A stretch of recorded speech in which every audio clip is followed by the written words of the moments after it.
इंशाअल्लाह भारत तेरा टुकड़ा होगा. Ladies and gentlemen, you are not ready for this. వీళ్ళంతా హిందువులే కదా ఇలా తాతలందరూ ఏదో భయపడిపోయిండ్రు మతం మారిండ్రు వాళ్ళందరినీ హిందువులకు తీసుకొస్తాం 200 జిల్లాలల్లో హిందువులు లేరు జీరోకి వెళ్ళిపోయారు మైనారిటీ అయిన మీ దృష్టిలో హైడ్రా గురించి ఏం మాట్లాడతారు? ఓబీసీ బ్రదర్స్ ఫాతిమా కాలేజ్ కొట్టిన రోజే నేను హైడ్రా నమ్ముతాను. ఎందుకు సార్ అసెంబ్లీలో అంతా ఫైర్ అయిపోతా ఉంటారు? సమస్యల పట్ల కాంట్రాక్ట్ల గురించి కాదు కదా మాట్లాడేది. వీళ్ళ లెక్క కాంగ్రెస్ బీఆర్ఎస్ లెక్క ఏమైనా కమిషన్లు కాంట్రాక్ట్ల గురించి మాట్లాడాను ఒక్కసారి కర్రలు పట్టుకొని తిరుగుతా ఉన్నారు సార్ మీ చుట్టూ అనుచరులు. అంటే 4000 పెన్షన్ ఇవ్వలేదు నేనా చెప్పింది? నేనా 2 లక్షల ఉద్యోగాలు ఇస్తానది? నేనా స్కూటీలు ఇస్తానది? నేనా దేనికి ముట్టడి? మదం అనుస్తాం మంచిగా బరాబర్ అనుస్తాం అధికారం రాగానే. కాబోయే హోమ్ మినిస్టర్ నేనే రేపు మీ సంగతి చెప్తా. పోలీసులకు డైరెక్ట్ వార్నింగ్ ఇస్తున్నారు ఈ మధ్య కాలంలో. అన్నిటికన్నా ఈ తెలంగాణలో ఫస్ట్ అవినీతి వ్యవస్థ ఉన్నది పోలీసు, రెవెన్యూ. ఏ అధికారి దగ్గర 500 కోట్లు తక్క దొరుకుతున్నాయి? దొరికినోడు దోసుకుంటాడు కావరా తెలంగాణ వచ్చింది. ఎవరింట్లో 200 కోట్లు. ఇన్ని మాట్లాడే రాకేష్ రెడ్డి నీటి ఉద్యమం గురించి గానీ ఒక్క మాట కూడా మాట్లాడలేదు. ఒక విద్యార్థి కూడా మీరు సపోర్ట్ గా మాట్లాడిన పరిస్థితి దాఖలాలు అయితే లేవు. ఎవరంటే ప్రకాష్ రాజు స్టూడెంట్. ప్రకాష్ రాజు కూడా వెళ్ళి మాట్లాడాల్సిన పరిస్థితి కాదు. అదేంటంటే ప్రకాష్ రాజు గారు ఇప్పుడు ఇవ్వనమ్మన్నాం రా ఈ దేశంలో జయశ్రీరామని. ఎందుకు అంత చురుకగా మాట్లాడుతావు? మరి అల్లాహ్ అక్బర్ అంటున్నావు, వేరే మతాల గురించి మాట్లాడ ఏర్పడుతుంది సంగతి. అలా 26 మంది బిడ్డలను చంపేసారు బీఆర్ఎస్ వాళ్ళే కదా. గౌరీ అనే సంస్థకి ఇచ్చి 26 మందిని చంపారు. ఎవరు రాజీనామా చేసినాడు? ఏమైనా రాజీనామా చేసిన కేటీఆర్ గారు కొద్దిగా అర్థం ఉంటేనే మంచిది. మీరు గల్ఫ్ లో ఉన్నారు కదా సార్, అసలు జీవన విధానం ఎలా ఉంటుంది? మరి మన వాళ్ళు అడ్జస్ట్ అయి బతుకుతా ఉంటారు కదా, ఎందుకు బతుకుతున్నారు? లేకంటే ఇక్కడ వసతులు లేకనా? నా పోరాటం అంతా ఒకటే చెప్తున్నాడు. గల్ఫ్ కార్మికులు 15 లక్షల మంది ఉన్నారు. వాళ్ళ మీద కూడా అప్పు తీసుకొచ్చి అనుభవిస్తున్నాడు. ముఖ్యమంత్రి తింటున్నాడు, నేను తింటున్నా, మా జీతాలను కూడా ఆలోచనే. అహంకారం తలకెక్కిన మంత్రులు, అవినీతి పడగలిపుతున్న మంత్రులు. ఇది 100% చెప్తున్నాను, రాసి పెట్టుకోండి. ప్రభుత్వం మీద యుద్ధ వేరే మోగిస్తా గల్ఫ్ కార్మికులకు. బీజేపీ తెలంగాణలో ఏ విధంగా ఉండబోతుంది? మీరేమో ముందే హోమ్ మినిస్టర్ అవుతాను ఫిక్స్ అయిపోతున్నట్టున్నారు. సూర్యుడిని కూడా ఆపగలుగుతున్నాం కానీ తెలంగాణ బీజేపీ నా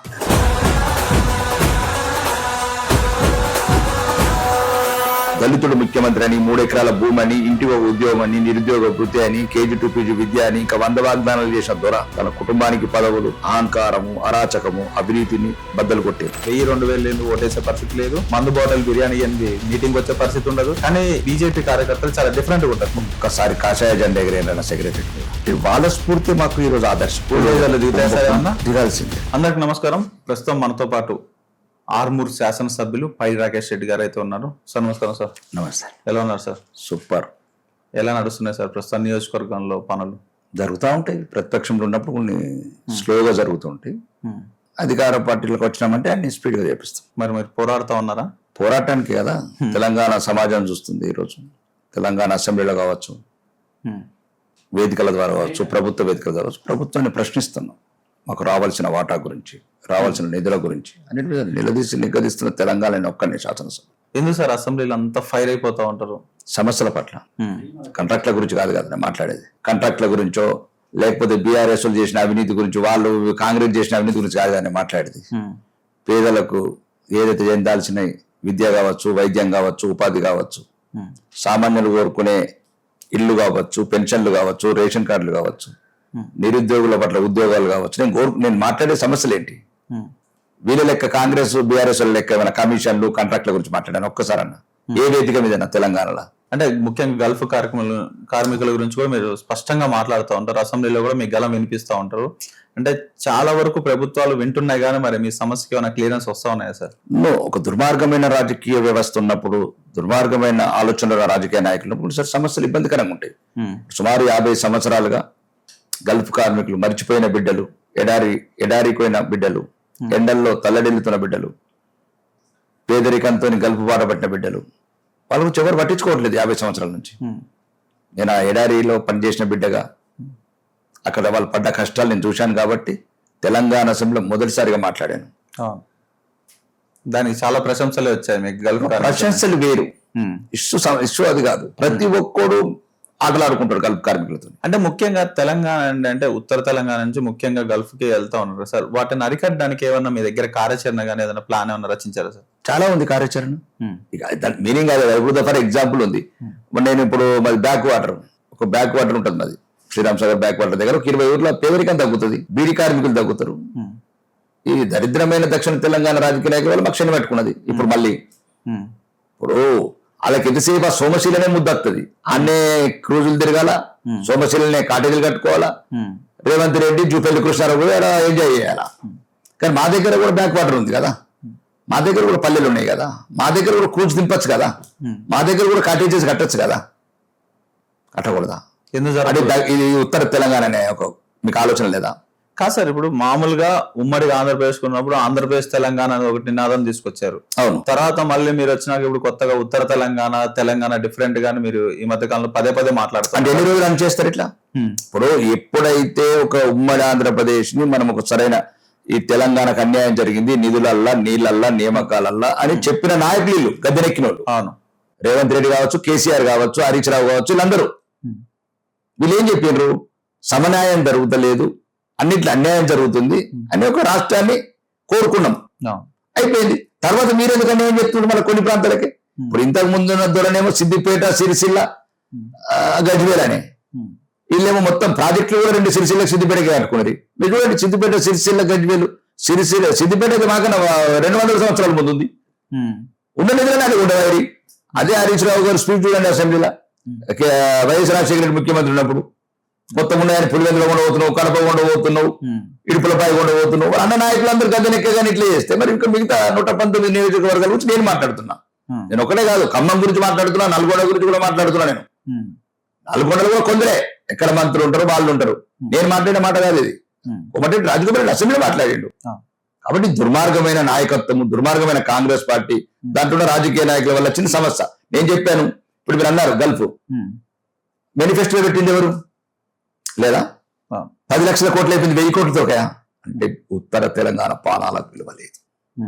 మేనిఫెస్టోలో పెట్టింది ఇల్లు 100 కార్పొరేషన్లు కులంలలో ఉపకులాలకు పెట్టిండు ఈ ముఖ్యమంత్రి. గల్ఫ్ కార్పొరేషన్ ఎందుకు పెట్టలేదు? ఎడార్ల వాడి చావాలా ఉత్తర తెలంగాణ, శవాలై రావాలా ఈ దక్షిణ తెలంగాణ. ఈ రేవంత్ రెడ్డికి అప్పటికి కూడా మనశ్శాంతి రాదు. చెప్తున్నా, దీన్ని ఏ కాంగ్రెస్ లో సమాధానం చెప్పండి. సుమారు 8 లక్షల కోట్ల బడ్జెట్ అయింది, 4 లక్షల కోట్ల అప్పు అయింది, 1 లక్ష కోట్ల భూములు అమ్మినారు. 1000 కోట్లు గల్ఫ్ కార్పొరేషన్కి ఎందుకు ఇస్తలేరు? గల్ఫ్ కార్పొరేషన్ ఎందుకు పెడతలేరు? 15 లక్షల మంది కరీంనగర్, నిజామాబాద్ మేజర్ సుమారు 12 లక్షల మంది ఉంటారు. 20-30 సంవత్సరాల నుంచి ఊరుకు దూరమై, తల్లికి దూరమై, భార్యకు దూరమై, బిడ్డలకు దూరమై, తల్లడిల్లుతున్న బిడ్డలు అడారులాలు ఉన్నారు. ఒక్కడికన్నా సోయి లేదు నాయకులకు. కాబట్టి దీనిని నివేదిస్తున్నావు. బరాబర్ 15 లక్షల మంది బిడ్డలు మా వాళ్ళు, మా ఉత్తర తెలంగాణలే. బరాబర్ అంటే ఉత్తర తెలంగాణ. అవును, రేపు దక్షిణ తెలంగాణ అని అందరితో అక్కడ కూడా పోరాడతా. కానీ ఏ 15 లక్షల మంది ఎందుకు మర్చిపోతుంది ముఖ్యమంత్రి? ఒక్కరోజు నిన్న మీద భూమి 2,000 కోట్లు, 2,000 కోట్లు నిన్న మీద భూమి ఎవరబ్బా ఎందుకు అమ్ముతారు? తెలంగాణలో ఇంతమంది ఎమ్మెల్యేలు ఉన్నప్పుడు ఓన్లీ పైడి రాకేష్ రెడ్డి ఒక్కడికి ఎందుకు పట్టింది అనుకుంటున్నారు? ఇది మీ నియోజకవర్గాల లబ్ధి కోసమా, లేకుంటే మీ నియోజకవర్గంలో గల్ఫ్ కార్మికులు ఉన్నారన్న? గల్ఫ్ కార్మికులు కరీంనగర్ నుంచి పడితే కన్నీళ్ళు చూడండి. ఇప్పుడు రేపు బండి సాయంత్రం పెట్టుకో, ఇంటర్వ్యూ తీసుకో, కెమెరాలు పట్టుకోండి. అన్నిటికీ బొంబాయి బస్సులు బయలుదేరుతా ఉన్నాయి, బొంబాయి రైళ్లు బయలుదేరుతున్నాయి, శంషాబాద్ బస్సులు బయలుదేరుతా ఉన్నాయి. ఎన్నోది మాకు బతుకు పోతున్నాం జీవనోపాధికి. పర్లేదు, మా కర్మ. మేము కోడంగాల్లో పుట్టలేదు, మదిరలో పుట్టలేదు, మా కర్మ. ఖమ్మంలో పుట్టలేదు, మా కర్మ. మా కర్మ మీరు రాసేది, మాకేం తక్కువ లేదు. మాకన్నా ముందు అన్ని రకాలుగా వెనుకబడ్డ జిల్లాలు ఇవి. 100 సంవత్సరాల కింద నిజాం సాగర్ ప్రాజెక్టు కట్టుకున్నాం, శ్రీరామ్ సాగర్ ప్రాజెక్టు కట్టుకున్నాం 1940లో. అన్ని అభివృద్ధి చెందిన ఈ ప్రాంతాన్ని వెనుకబెట్టబడ్డారు ఈ నాయకులు. మరి రేపు మీ బీజేపీ వచ్చింది అనుకోండి, వీటికి ఏదైనా పరిష్కారం తీసుకొచ్చే దిశగా మీరు అడుగులు ఏ విధంగా అయిపోతున్నారు? 100% గల్ఫ్ కార్పొరేషన్ పెడతాం, 100% గల్ఫ్ కార్పొరేషన్ పెడతాము. గల్ఫ్ కార్పొరేషన్ నిధులు కేటాయిస్తాము. అక్కడ ఉన్న జైళ్లలో మగ్గుతున్న, అన్యాయంగా జైళ్లలో మగ్గుతున్న వాళ్ళని వెనకకి తీసుకొస్తాము, న్యాయ సాయం అందిస్తాము. అక్కడ తెలంగాణ భవన్ కడతాము గల్ఫ్ లో. బరాబర్ కడతాం తెలంగాణ భవన్. ఎందుకంటే ల్యాండ్ ఇస్తారు, మందిరానికి ల్యాండ్ ఇచ్చిన వాళ్ళు తెలంగాణ భవన్ ల్యాండ్ ఇయ్యరా? ఆ దేశాలని మంచి మన సమస్యలు ఎట్లా పరిష్కరించుకోవాలా, ఆ దేశ చట్టాలు తెలియక, ఆ దేశంలో ఉన్న లా అండ్ రూల్స్ తెలియక ఎంతో మంది సామాన్య ప్రజలండి. వాళ్ళు చదువులేక అన్ని చదువుకుంటే ఇటుని మాలెక్కు ఉండేవాళ్ళు. ఎన్నో రకాల పేదరికం కావచ్చు, విద్య లేనితనం కావచ్చు, వెనుకబాటుతనం కావచ్చు, ఎన్నో అంశాలు బయట దేశాలకు పంపిస్తాయండి. ఎలాగో ఇప్పుడు ఎంపీ గారు మీ చేతిలో ఉన్నారు సార్, అంటే మీ నియోజకవర్గాన్ని కూడా ఎంపీ ఆల్రెడీ బీజేపీ గెలిచింది. మరి సెంట్రల్ లో ఏ విధంగా పోరాడుతున్నారు గల్ఫ్ కార్మికులు? మళ్ళీ మీకు చెప్పాల్సింది ఇదే అండి. సెంట్రల్ పాలసీస్ డిఫరెంట్ ఉంటాయి, ఎంబసీలు చూసే వేరే ఉంటాయి, డిప్లొమాటిక్ రిలేషన్స్ వేరే ఉంటాయి. వీళ్ళు మా బిడ్డలు, ఈ రాష్ట్రం మాది, ఈ బడ్జెట్ మాది, ఈ నిజామాబాద్ కరీంనగర్ మాది, ఈ ఆదిలాబాద్ మాది. సమస్యను పక్కదో పట్టించకండి. సమస్య ఉన్నది ఉత్తర తెలంగాణలో, సమస్య ఉన్నది ఇప్పటికి రోజు 100 బస్సులు బయట వెళ్తున్నాయి, కన్నీళ్లతో బయలుదేరుతున్నాయి ఈ రోజు కూడా. ఎందుకు ఈ 3 ఏళ్ళైన ముఖ్యమంత్రికి ఎందుకు ఇంతవరకు బుద్ధి రావట్లేదు? గల్ఫ్ కార్పొరేషన్ మేనిఫెస్టో కూడా పేజీలతో సహజం ఆడియో వాళ్ళు లేరు. మరి కాంగ్రెస్ లీడర్లు అంతా రెడ్డి ఫైర్ వాళ్ళు కొడుతున్నారా కార్పొరేషన్ చైర్మన్లకు? దాంట్లో మరి గల్ఫ్ కార్పొరేషన్ చైర్మన్ పెట్టుకోమనండి, ఇంకొక పోస్ట్ వస్తుంది కదా మీకే. 1000 కోట్లు ఇవ్వలేరా మాకు? రేవంత్ రెడ్డి కొడంగల్ అడుగు పెడితే 1000 కోట్లు వస్తాయి. ఒక అడుగు రోజు ఎప్పుడు అడుగు పెడితే 1000 కోట్లు ఇచ్చిపోతూ. కానీ ఒక ప్రాంతానికే 1000 కోట్లు గల్ఫ్ కార్పొరేషన్. ఏమిటి చిన్న చిన్న సమస్యలు పిఆర్ఓ వ్యవస్థను తయారు చేస్తాం సౌదీలో కానీ దుబాయ్లో కానీ, వాళ్ళకున్న ఇమిగ్రేషన్ ప్రాబ్లమ్స్ కానీ, చిన్న చిన్న తప్పులు చేసి జైళ్ళల్లో ఉంటుందని న్యాయసాయం అందించి కానీ మా బిడ్డలు ఎక్కడ తెచ్చుకుంటాం. కాబట్టి ఇది నిరంతరం పోరాటం చేస్తా గల్ఫ్ కార్మికుల గురించి. 15 లక్షల మంది బిడ్డలకు నా రుణం తీర్చుకుంటా వాళ్ళందరికీ నేను. ఎందుకంటే గల్ఫ్లో వాళ్ళతో తిన్నవాడిని, తిరిగిన వాడిని, వాళ్ళతో పనిచేసిన వాడిని. కాబట్టి నేను రాజకీయ వ్యవస్థలో ఉన్న నొద్దులు, అధికారంలో ఉన్న నొద్దులు, నా గొంతు ఇట్లనే మోగుతుంది. సార్ అయితే మీరు గల్ఫ్ లో ఉన్నారు కదా సార్, అసలు జీవన విధానం ఎలా ఉంటుంది సార్? మన తెలుగు రాష్ట్రాలతో పోల్చుకుంటే చాలా డిఫరెంట్ గా ఉంటుంది. ఫుడ్ కానీ కల్చర్ కానీ చాలా డిఫరెంట్ గా ఉంటుంది. మరి మన వాళ్ళు అడ్జస్ట్ అయ్యి బతుకుతా ఉంటారు కదా, ఎందుకు బతుకుతున్నారు? లేకంటే ఇక్కడ వసతులు లేకనా, లేకంటే ఇక్కడ వనరులు లేకనా సార్? ఇది ఒక విశాల భారతదేశం అండి, సుమారు 150 కోట్లు. అందరికి అన్ని వనరులు ఉండేవి, అందరికి అన్ని ఉపాధి అవకాశాలు ఇచ్చారు. ఈరోజు అమెరికాలో ఉన్నారు, లండన్ లో ఉన్నారు, 200 దేశాల్లో ఉన్నారు. కానీ మా ప్రాంతం ప్రత్యేకంగా నిరక్షరాస్యత ఒకటి, ఒక రకమైన వెనుకబాటుతనం. ఎందుకంటే నిజాం సర్కార్లో ఉండేవాళ్ళం, అప్పుడు ఇంగ్లీష్ చదువులు చదువుకోలేదు మా ప్రాంతంలో. మా తండ్రులు చదవలేదు, మేము చదవలేదు. ఆంధ్ర వాళ్ళేమో అప్పుడే IAS IPS వ్యత్యాసం ఉంది, చరిత్ర కూడా చదవాల. ఆ వెనుకబాటుతనం చివరికి మమ్మల్ని భీవండిలు, బొంబాయిలు, ఎవడు చెప్పింది మాట? తెలంగాణ ఉద్యమంలో ఒకడు బొంబాయి అన్నాడు, ఒకడు దుబాయ్ అన్నాడు, ఒకడు మా బతుకులు మారుస్తామన్నారు, ఒకడు గల్ఫ్ కార్మికులు. మళ్ళీ ఎవరు మార్చలేదు. వాళ్ళ పిల్లలు రాజులైనరు, రాణులైనరు, మంత్రులైనరు. కాబట్టి నా పోరాటం అంతా ఒకటే చెప్తున్నానండి, మాకు గల్ఫ్ కార్మికులకు కంపల్సరీ కార్పొరేషన్ పెట్టాల్సిందే. 1000 సుమారు 5,000 కోట్లు బడ్జెట్ కేటాయించాల్సిందే. 5,000 కోట్లు మా హక్కు అది. 1,80,000 కోట్లు పంపారు విదేశీ ద్రవ్యం ఇక్కడికి. 1,80,000 కోట్లు 10 ఏళ్లలో. 1,80,000 కోట్లలో సుమారు నీకు వచ్చింది 20,000 కోట్లు GST వచ్చింది, రాష్ట్ర వాటా. కొనుగోలు శక్తి పెరిగింది, నీ ట్యాక్సులు పెరిగినాయి, నీ అన్ని పెరిగినాయి.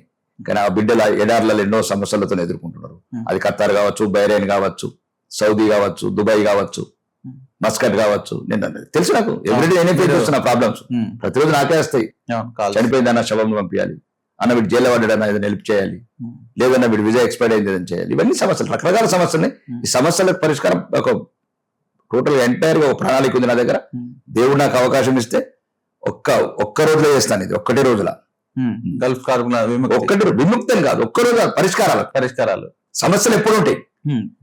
ఇప్పుడు ఒక 1000 కోట్లు, ఇప్పుడు ఒక 5,000 కోట్లు కేటాయించడం, వాళ్ళకి చిన్న చిన్న సాయం, న్యాయ సాయం ఉంది, కేటాయిస్తుంది. దాంట్లోకి వెళ్ళి ఇక్కడ ఉన్న వాళ్ళం అన్ని అనుభవిస్తున్నాం కదా, అన్ని స్కీమ్లు అనుభవిస్తున్నాం కదా రాష్ట్ర ప్రభుత్వం ద్వారా. ఇప్పుడు వాళ్ళు గల్ఫ్ కార్మికులు 15 లక్షల మంది ఉన్నారు, వాళ్ళ మీద కూడా అప్పు తీసుకొచ్చి అనుభవిస్తున్నాం కదా మేము. గవర్నమెంట్ ఏవైతే వెల్ఫేర్ స్కీమ్స్ ఉన్నాయో దీంట్లో వాళ్ళ వాటా కూడా ఉంది. ఏడాదిలా మేకలు కాసిన వాటా కూడా ఉంది. మేము తింటున్నాం, ముఖ్యమంత్రి తింటున్నాడు, నేను తింటున్నా. మా జీతాలను కూడా ఆలోచనే. మంత్రులు, అహంకారం తలకెక్కిన మంత్రులు, అవినీతి పడగలిపుతున్న మంత్రులు, అడ్డగోలుగా కాంగ్రెస్ నాయకులు మొత్తం ఫైరోల చుట్టూ తిరుక్కున్న అవినీతి ప్రభుత్వం. కాబట్టి ఇది నిజమైన, ఇది 100% చెప్తున్నాయని రాసి పెట్టుకోండి. ఈ గల్ఫ్ కార్మికుల వైపు అవసరమైతే దేనికైనా సిద్ధం. ఒకవేళ సరైన సమయం ఇచ్చి ప్రభుత్వం మీద యుద్ధ వేరే మోగిస్తా గల్ఫ్ కార్మికుల పట్ల. అంటే జెంట్స్ లాగా ఉద్యమం ఏమన్నా చేయడానికి బరాబరి చేస్తాం. ఉన్నారు చాలా మంది గల్ఫ్ పడుతున్నారు. ఏమన్నా అసెంబ్లీ మాట్లాడదు కదా, 120 మందికి 5 లక్షలు ఇస్తున్నారు. చాలా భావోద్వేగంలో. అవును, 5 లక్షలు మహిళలు వచ్చి తిరుగుతా ఉన్నారు, రెస్పాండ్ కావట్లేదు. అవును, అది వంచాలి. ఎలా 30% ఎవడిస్తాడు? చనిపోయినాడు, పైన ఉన్నాడు, భార్య పిల్లలు పేదోళ్ళు. అర్థమవుతుంది సార్ మీ కళ్ళల్లో ఇప్పుడు కూడా. అనేది ఏంటంటే కంపల్సరీ గల్ఫ్ బాగా దారుణమైన పరిస్థితులు మేము చూస్తున్నాం, రోజు ఫేస్ చేస్తున్నాం. నిన్న కూడా పెట్టే ఆ శవాల పెట్టలేదు, అంతో ఇంత కొట్లాడాను కాబట్టి ఆ చనిపోయిన బిడ్డలకు 5 లక్షలు ఇస్తున్నారు. ఆ 10% పిల్లలకు రిజర్వేషన్స్ ఇస్తున్నారు ఎడ్యుకేషన్ లో. స్వాగతంగా ఒక అంబులెన్స్ అరేంజ్ చేస్తున్నారు. అదంతా నాకు సంతృప్తి ఉంది. ఈ జీవితంలో చాలా సంతృప్తి ఉంది నాకు ఆ ఇష్యూ మీద, గల్ఫ్ మీద. నేను కొట్లాడిన తర్వాత, నేను నిలదీసిన తర్వాత ప్రభుత్వం రెస్పాండ్ ఇచ్చింది, అదొక జీవో ఇచ్చింది. కానీ అది అసంపూర్ణం, చాలా ఉంది దాంట్లో. సుమారు 5,000 కోట్లు కార్పొరేషన్కి ఇవ్వాల్సిందే, కార్పొరేషన్ పెట్టాల్సిందే. తెలంగాణ భవన్ సౌదీలో కానీ దుబాయ్లో కానీ మిగతా గల్ఫ్ దేశాల్లో పెట్టాల్సిందే. అక్కడ పిఆర్ఓ వ్యవస్థను పెట్టాల్సిందే. అక్కడ ఉన్న సామాన్య తెలంగాణ బిడ్డలకు ఏదైనా సమస్యలు వస్తే పరిష్కారంగా ఒక హెల్ప్ డెస్క్ ఉండాల్సిందే. సార్ అయితే ఒకసారి నియోజకవర్గానికి వెళ్తే ఈ మధ్య కాలంలో కర్రలు పట్టుకొని తిరుగుతా ఉన్నారు సార్ మీ చుట్టూ అనుచరులు. అంటే మా పోలీసుల మీద నమ్మకం లేదని చెప్తున్నారు. మీరు డైరెక్ట్ ఒక ఎమ్మెల్యే అయ్యండి, డైరెక్ట్ పోలీసు వాళ్ళ మీద నాకు నమ్మకం లేదంటే మరి కింది స్థాయి కార్యకర్తలు కానీ కింది స్థాయి ప్రజలకి ఎలా నమ్మకం ఉంటుంది సార్? అదే చెప్తున్నాను. ఇప్పుడు నేను ప్రతిపక్ష ఎమ్మెల్యేని. ప్రతిపక్ష ఎమ్మెల్యే మీద అధికార పార్టీ కనుసన్నల్లో ఉండే పోలీస్ వ్యవస్థ. వీళ్ళు అధికార పార్టీలు ఎమ్మెల్యే ఇల్లు ముట్టడని ఇచ్చిండ్రు. దేనికి ముట్టడి? తులం బంగారం ఇయ్యనందుక నేను ఇయ్యలేదా? దేనికి రా ముట్టడి? దేనికి అంటే 4,000 పెన్షన్ ఇయ్యలేదా? నేనా చెప్పింది? విద్యార్థులకు 5 లక్షల రూపాయలు నేనా? 10వ తరగతి 10,000 ఇస్తామన్నది నేనా? 2 లక్షల ఉద్యోగాలు ఇస్తానది నేనా? స్కూటీలు ఇస్తానది నేనా? దేనికి రా ముట్టడి? చెప్పండి, ఒక్కడనే చెప్పండి దేనికి ముట్టడి? మదం అనుస్తాం, మంచిగా బరాబర్ అనుస్తాం. అధికారం రాగానే ఎవడెవడెవడ తెగుడుతున్నాడో చెప్తున్నా, తెలంగాణ జైలు కూడా సరిపో మిమ్మల్ని ఉంచుతాం, పక్కా రాజమండ్రి సెపరేట్ జైలు కనిపిస్తా. ఏమనుకుంటున్నారు? ప్రజాస్వామ్యం అంటే ఒక ప్రతిపక్ష ఎమ్మెల్యే మీద దాడి చేస్తారా? హత్యా ప్రయత్నం చేస్తారా? కామారెడ్డిలు ఎట్లా చేసిండ్రు? ఎట్లా చూసుకొస్తుంది? చెప్పంటున్నా డీజీపీని, దమ్ముడేపు డీజీపీ 7 అంచెల భద్రత ఉండగా కామారెడ్డి ఎమ్మెల్యే కారు ఎట్లా పోయింది? ఎవరు దేశద్రోహులు? అందులో మానవభావం ఉండే పరిస్థితి ఏంటి? అంటే రేవంత్ రెడ్డి నోడగొట్టిండే నా వెంకటరమణారెడ్డి, నేను ప్రభుత్వాన్ని నిలదీస్తున్నా అని నా మీద పగబడతారా? ఇలా ప్రజాస్వామ్య విరుద్ధంగా చేసే పనులు. కర్రలే కాదు, అవసరమైతే ఏ ఆయుధాలైన వాడతాం మా పానాలు కాపాడుకోవడానికి. ఆత్మరక్షణ రాజ్యాంగం ఇచ్చిన హక్కు మాకు. పట్టుకపోలేదు రేవంత్ రెడ్డి తుపాకీ. నువ్వన్నా తెలంగాణ ఉద్యమకారులకు తుపాకీ ఎక్కుపెట్టినావు రేవంత్ రెడ్డి. మేము మా పానాలు కాపాడుకోవడానికి ఏ ఆయుధమైన ఎత్తుపడుతుంది. అది రాజ్యాంగం ఇచ్చిన హక్కు మాకు. రాసి పెట్టుకోండి. ఎవరికైనా చెప్తున్నాం, ఇంకొకసారి పిచ్చి వేషాలు వేశారనుకోండి, తోడకలు తీస్తాం. సార్ అయితే ఈ మధ్య కాలంలో కూడా ఒక పెద్ద స్టేట్మెంట్ ఇచ్చినట్టున్నారు, కాబోయే హోమ్ మినిస్టర్ నేనే రేపు మీ సంగతి చెప్తాను అంటే పోలీసు వాళ్ళకి డైరెక్ట్ వార్నింగ్ ఇస్తున్నారు ఈ మధ్య కాలంలో. సంగతి చెప్తాను లేదు, తెలంగాణ హోంమంత్రిని అవుతాను చెప్తున్నాను, అవుతాను కూడా అవుతాను. సంగతి ఏం చెప్తానంటే, ఇట్లా అమాయకుల మీద దాడులు చేయకండి, అక్రమ కేసులు పెట్టకండి, అవినీతిని తగ్గించండి. సామాన్య ప్రజలకు ఉండేదే లా అండ్ ఆర్డర్, శాంతి భద్రత కళ్ళకు కనబడేది పోలీస్ వ్యవస్థ. రక్షక భటుడే భక్షక భటుడు అయితే ఎట్లా? పోలీస్ స్టేషన్ కు పోవాలంటే సామాన్యులు భయపడుతున్నారు, క్రిమినల్స్ దొంగలేమో భయం లేకుండా పోతున్నారు. ఇద్దరు మార్చాలని నా కోరిక. దాంట్లో కూడా మంచి అధికారులు ఉన్నారు పోలీస్ వ్యవస్థలో, అలా పనిచేయనియరు. కులమనొకడు, మతమనొకడు, లంచాలు ఒకడు, ఇచ్చు ఒకడు, సూట్ కేసు నడుస్తున్నాయంట మొత్తం లంచాలే. అన్నిటికన్నా ఈ తెలంగాణలో ఫస్ట్ అవినీతి వ్యవస్థ ఉన్నది పోలీసు, రెవెన్యూ, ఎక్సైజ్. ఎవరు అడిగినా చెప్తారు. ఎన్నిసార్లు అసెంబ్లీ డిస్కస్ చేద్దాం, ఎక్కడికి వెళ్తున్న అధికారులు 20,000 కోట్లు. ఎవరు ఆఫ్ఘనిస్తాన్ పనిచేసిన అధికారా? ఎంఏలు పిహెచ్డీ చేసిన ఉద్యోగం లేదు. అన్నపూర్ణ క్యాంటీన్లు 5 రూపాయలకు భోజనం చెప్తున్నారు.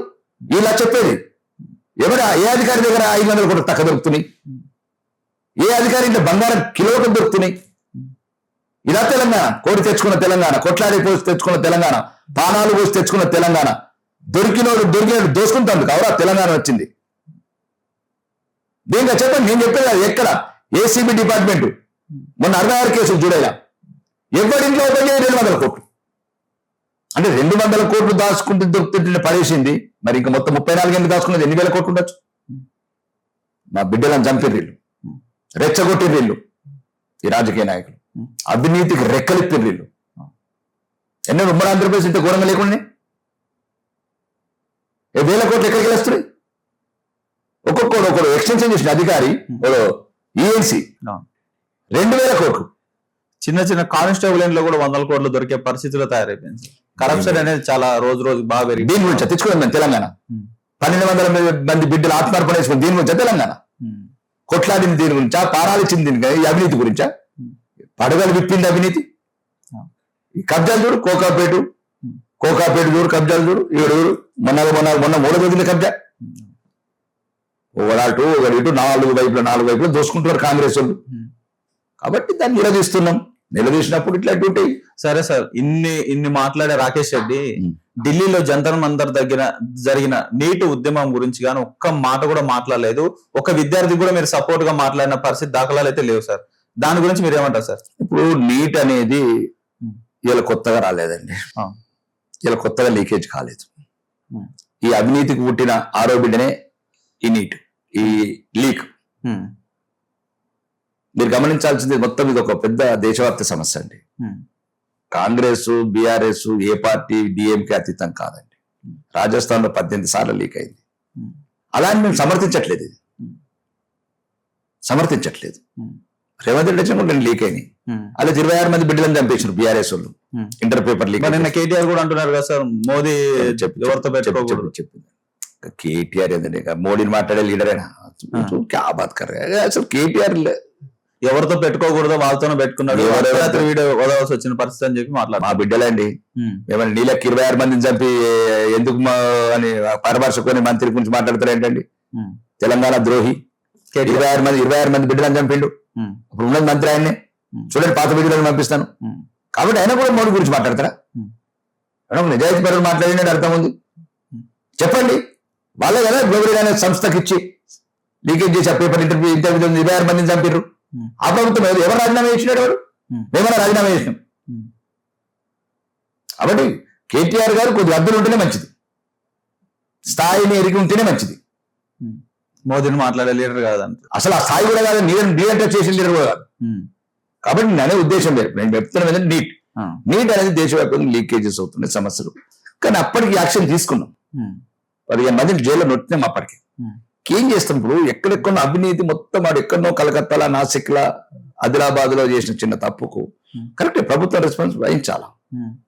ఎన్ని చర్యలు తీసుకున్నా అన్ని చర్యలు తీసుకుంటాం. కానీ అక్కడ మేము సమస్య ఆలోచించిందంటే 20 లక్షల మంది బిడ్డలు భవిష్యత్తు ఒక సంవత్సరం వేస్ట్ కాకూడదు. కానీ ముందు మేము వెంటనే కార్యాచరణ దేని మీద పెట్టినాం? ఎగ్జామ్స్ రీ ఎగ్జామ్ చేయడానికి ఆర్మీని దించినాం రంగంలో. ఫస్ట్ టైం ఆర్మీ దించినాం. అది మోడీతోనే సాధ్యం. ఆర్మీకి అవుతారా? ఫస్ట్ టైం భారతదేశంలో పేపర్ల బాక్సులు ఆర్మీ హెలికాప్టర్లో పంపించినాం దేశమంతా. అది మోడీ, అది అమిత్ షా. ఫస్ట్ ఎగ్జామ్స్ నిర్వహించినాం. పిల్లలకు ఆ సంవత్సరం నష్టపోకుండా చూసినాం. ఎటువంటి లోటుపాటు లేకుండా ఎలక్షన్ డిక్లేర్ చేసినాం. సీట్లు చిన్నోళ్ళు వచ్చిండ్రు, రానోళ్ళు సుమారు అందరికైతే రావు. 11 లక్షల మంది బిడ్డలేమో క్వాలిఫై అయ్యారు. మిగతా రానోళ్ళేమో మళ్ళీ ప్రిపేర్ అవుతున్నారు లాంగ్ టర్మ్ లో. ఎవరైతే ఆ సమస్యని ఒక 10% విద్యార్థులు ఎవరంటే ప్రకాశ్ రాజు గారు స్టూడెంటా? కాదు సార్, ఇప్పుడు ప్రజాస్వామ్యంలో భారతదేశంలో ప్రజాస్వామ్యం ఉందా లేదంటారా సార్? ప్రజాస్వామ్యం లేకపోతే నువ్వు నేను ఇంత ఫ్రీగా ఎట్లా మాట్లాడుతున్నా? మరి ఆఫ్ఘనిస్తాన్ అయితే ఇప్పుడు కొడుతుండ్రే. విద్యార్థులు అడుగుతుంటే వాళ్ళని లాఠీలతో కొట్టే దెబ్బలు చూసారా సార్? ఒకటి ఫస్ట్ పాయింట్ ఏంటంటే విద్యార్థుల్లో కూడా దయచేసి ఆలోచించుకోవాలి. సమస్య నిజమైనది, కానీ శాంతియుత దారులు ఉన్నాయి, నిరసన వెళ్ళిపోయే దారులు చాలా ఉన్నాయి. లేదు మీ వెనకాల గుండాలు, ముల్లాలు, చర్చిల ఫాదర్లు, ముల్లాలు ఉన్నారంటారా సార్? డైరెక్ట్ పెట్రోల్ వీడియోలో మీరే నేనే పంపిస్తా, రేపు పెట్రోల్ బంక్లు ఎత్తున్నారు.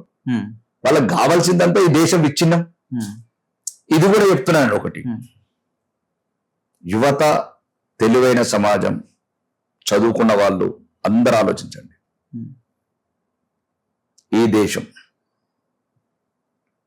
ఈ సంస్కృతి, ఈ సాంప్రదాయం, ఈ నాగరికత చూసి గర్వపడాల. లేదు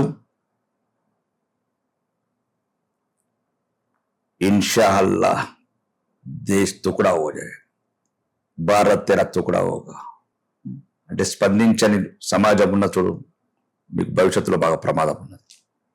ఈ దేశం ఊరికనే స్వాతంత్రం రాలేదు. ఈ దేశ విభజన బహిరంగంగా ఇన్షా అల్లా భారత్ తెర తుకుడా హోగానే గ్యాంగులు బహిరంగంగా జంతర్ మంతర్ల బహిరంగంగా వేదికల మీద మాట్లాడుతుంటే ప్రతిస్పందించని సమాజం ఉన్న చూడు ఇది బాగా ప్రమాదం. ఇది వాళ్ళకనిక ప్రమాదకారులు వీళ్ళవుతారు. కాబట్టి నేను చెప్తున్నాను, దేశ వ్యతిరేకులు, ధర్మ వ్యతిరేకులు, దానికి ఏంటంటే భారత మాతకి ఎంతమంది భర్తలని అడగడానికి సమస్య ఏంటంటే నీటికి దీనికి ఏం సంబంధం చెప్పండి. నిజంగా మీరు చెప్పినట్టు కూడా ప్రకాష్ రాజు కూడా వెళ్ళి మాట్లాడాల్సిన పరిస్థితి కాదు. కాకపోతే నా గలం నేను వినిపించడానికి గలం వినిపిరాబాయి ఆఫ్టర్ యాక్టర్ నువ్వెంతరా? వాడేందండి ప్రకాష్ రాజు గారు, వాడేంది మాకు? నువ్వు ఇబ్బంది. ఇప్పుడు వాడిని ఎవరు అమ్మన్నాడు? ఇప్పుడు జై శ్రీరామ్ అని వాడిని ఎందుకు మన ఇప్పుడు ఎవరిని అమ్మన్నాం రా ఈ దేశంలో జై శ్రీరామ్ అని? అంటే ఎందుకు అంత చులకన మాట్లాడుతావు? మరి అల్లాహ్ అక్బర్ అని అంటున్నావు. ఇప్పుడు నువ్వు జై సంవిధానం, మేము కూడా ముందు జై సంవిధానం అంటాం. ఈ దేశంలో ఉన్నప్పుడు ముందు రాజ్యాంగమే ఫస్ట్. మేమైనా, నువ్వైనా, క్రిస్టియన్ అయినా, ముస్లిం అయినా, వాళ్ళు అంటలేరు ముస్లింస్ జై సంవిధానాన్ని. వాళ్ళ గురించి మాట్లాడరా ప్రకాష్ రాజు? సీతమ్మ తల్లికి ఎంతమంది భర్త మతకు భర్తలు అన్న ఒక నాయకురాలు చెప్తున్నా. వేరే మతాల గురించి మాట్లాడ పేరు ప్రతినిధి సంగతి. భారత మాతను అవమానపరిచిన చూడు 150 కోట్ల మంది ప్రతినిధి అయిన మాతకు ఎందుకు అవసరం? ఎందుకు అట్లాంటి మాటలు మాట్లాడే అవసరం ఏముంది? అవసరమా? అంటే నీ తల్లిని ఒక వేసుతో పోలుస్తావా? ఎంతమంది భర్తలు అంటే ఏంటి మాట? ఏంటి భారత మాత అంటే ఈ దేశంలో ఉంటే ప్రతి ఒక్కరికి తల్లి. తల్లిని వేసుతో పోల్చే నాయకురాలను ఏమనలా? మరి వేరే మతాల గురించి మాట్లాడు. అన్ని మతాలలో ఉన్నారు మహిళలు. క్రిస్టియన్ మరి మన మాట్లాడరు, కోస్తారు, తొక్కులు తీస్తారు. మరి హిందువులు ఏం చేయలేరంటారా? హిందువులు ఏదైనా చెప్తే ఇట్లా నోళ్ళకి ఎట్లా వస్తుండండి మాటలు. హిందువులు చేసేది ఉంటే, చేసింది ఉంటే అట్లాంటి మాటలు మాట్లాడతారా? వస్తుంది, హిందువులలో కూడా వస్తుంది. వస్తుందంటారా సార్? గ్రాఫ్ పెరిగిందంటారా? గ్రాఫ్ కాదు, చైతన్యం. నేను అనేది ఏంటంటే ఒకటి మాత్రం చెప్తున్నాను, ఈ దేశాన్ని చూసి గర్వపడరు. ఫస్ట్ నీటి విద్యార్థుల సమస్య పరిష్కరించడం అది అయిపోయింది. అది 10% విద్యార్థుల ముసుగుల సంఘ విద్రోహ శక్తులు, దేశ విద్రోహ శక్తులు, విదేశీ శక్తులు అన్ని ఇన్వాల్వ్మెంట్ అయినా. మాకున్న రికార్డ్స్ కూడా ఇచ్చేసింది ఢిల్లీ పోలీస్. ఎంతమంది మర్డర్ చేసిన వాళ్ళు, ఎంతమంది డెకాయిట్ చేసిన వాళ్ళు, ఎంతమంది అత్యాచారాలు చేసిన అందరి డాటా ఇచ్చినామండి. దాంట్లో వాళ్ళ విద్యార్థులు ఒక్కొక్కటి 20 మర్డర్లు చేసినోడు వాడా, నోటి గుట్కాలు వేసుకున్నారు చాలా మంది మర్డర్లు చేసినోడు, జిప్స్ చేనిప్పి ఏం మాట్లాడుతున్నారండి? అసలు సమాజం ఏం చూస్తున్నారు? నరేంద్ర మోడీ గారి తల్లి పట్ల మాట్లాడే మాటల ఒక ముస్లిం పిల్లలు తండుతున్నారు నరేంద్ర మోడీ ఫోటోని అమించబడి. అది సంస్కృతి. ఇలా నీట్ విద్యార్థులు. మరి మీ మతం గురించి అన్నారు, మీ మతం నాయకులు అన్నారు, అక్బరుద్దీన్ అసదుద్దీన్ పోస్టులు అన్నారు. కాబట్టి చెప్తున్నాం, అందరికి చెప్తున్నాం, ఈ దేశ ప్రజలకు కూడా చెప్తున్నాం, తెలుగు ప్రజలకు కూడా చెప్తున్నాం. మీరు మౌనంగా ఉంటే వచ్చిన స్వాతంత్రం ఉండదు. మీరు మౌనంగా ఉంటే ఉన్న స్వేచ్ఛ పోతుంది. విద్యార్థులకు చెప్తున్నా, ఈ స్వేచ్ఛ ఊరికనే రాలేదు.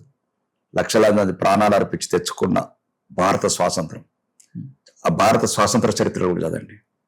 ఎంతో మంది కుటుంబాలు కోల్పోయి తమ త్యాగాలు చేసి వచ్చిన స్వేచ్ఛను దుర్వినియోగం చేసుకుంటున్నారు. ఈ ఉన్న స్వేచ్ఛ కూడా పోతుంది. ఈ స్వేచ్ఛ ఉండాలా? ఏదైనా ఉంటే ప్రతికూల అంశాలు ఉంటే పరిష్కరించుకుందాం, మాట్లాడుకుని సానుకూల అంశాలు కూడా ఉన్నాయి.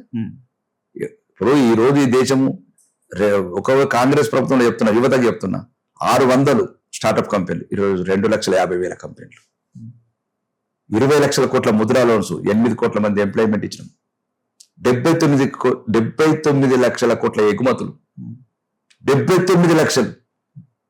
ఈడీ రికవరీస్ 1,25,000 కోట్లు. కాంగ్రెస్ ప్రభుత్వంలో 6,000 కోట్లు. ఈరోజు దేశవ్యాప్తంగా వందే భారత్ ట్రైన్లు మీ గురించి, వందే అమృత్ భారత్ ట్రైన్లు మీ గురించి, మన సొంత రాకెట్ కూడా ఈ మధ్య కాలంలో లాంచ్ చంద్రమండలం మీద. నేను చెప్పేది ప్రపంచంలో ఎవరు చేయలేదు. ఇది వికసిత భారత్ తయారు చేసేది మీ యువత గురించి, మీ భవిష్యత్తు గురించి. మేము వికసిత భారత్ తయారు చేసేది, అభివృద్ధి చెందిన భారతం తయారు చేస్తున్నాం.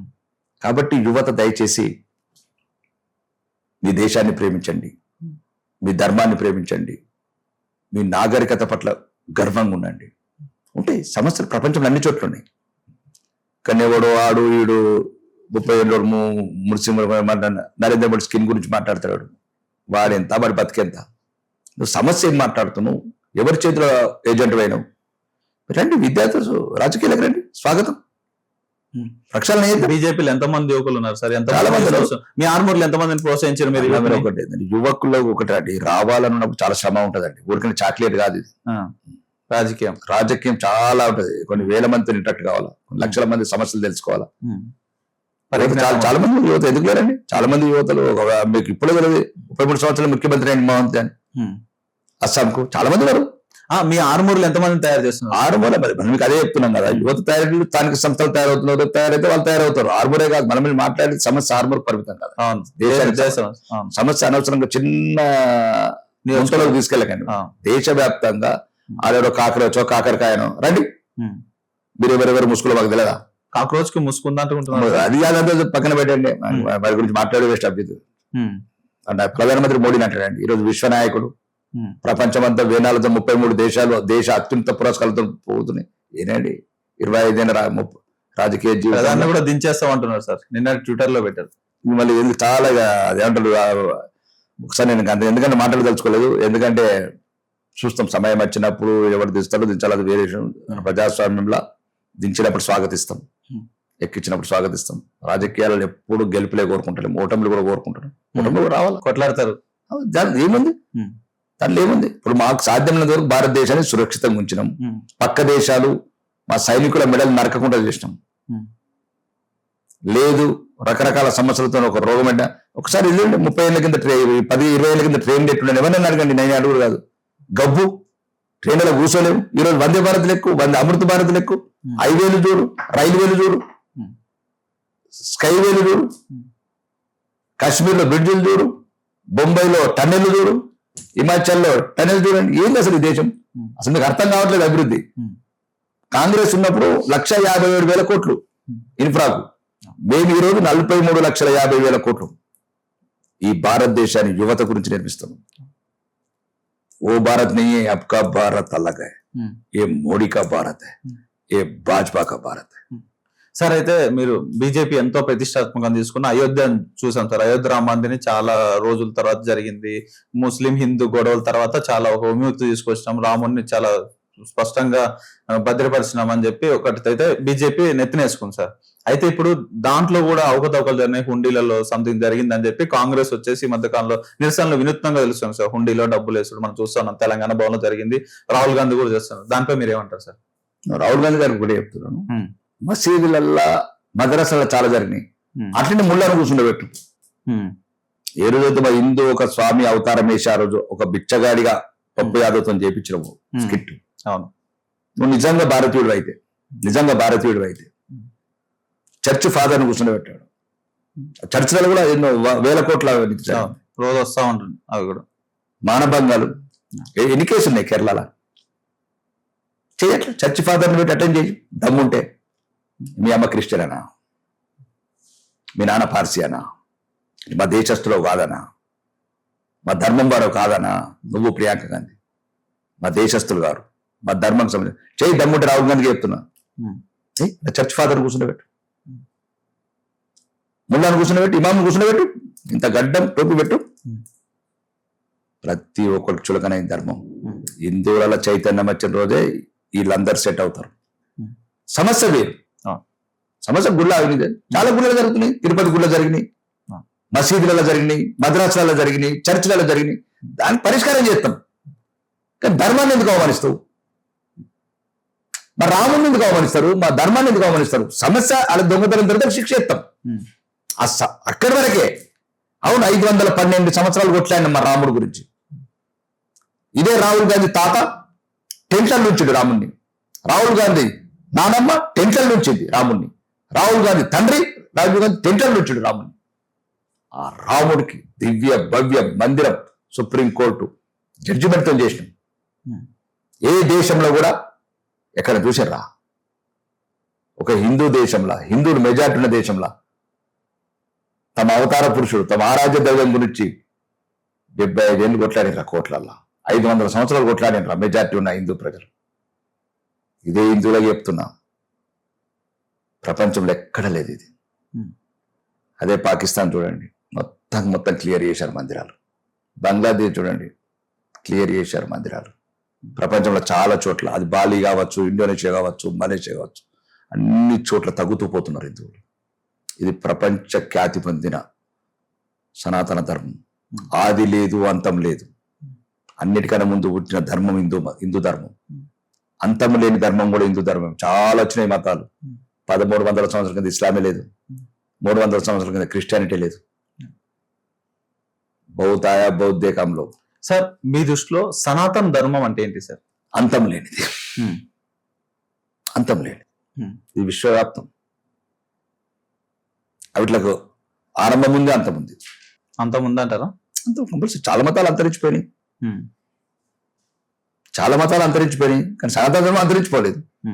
1000 సంవత్సరాలు ఫర్ ఉదాహరణ తీసుకుందాం భారతదేశాన్ని, 1000 సంవత్సరాలు ఎన్నో సుమారు 10 కోట్ల మంది హిందువులు చచ్చిపోయారు.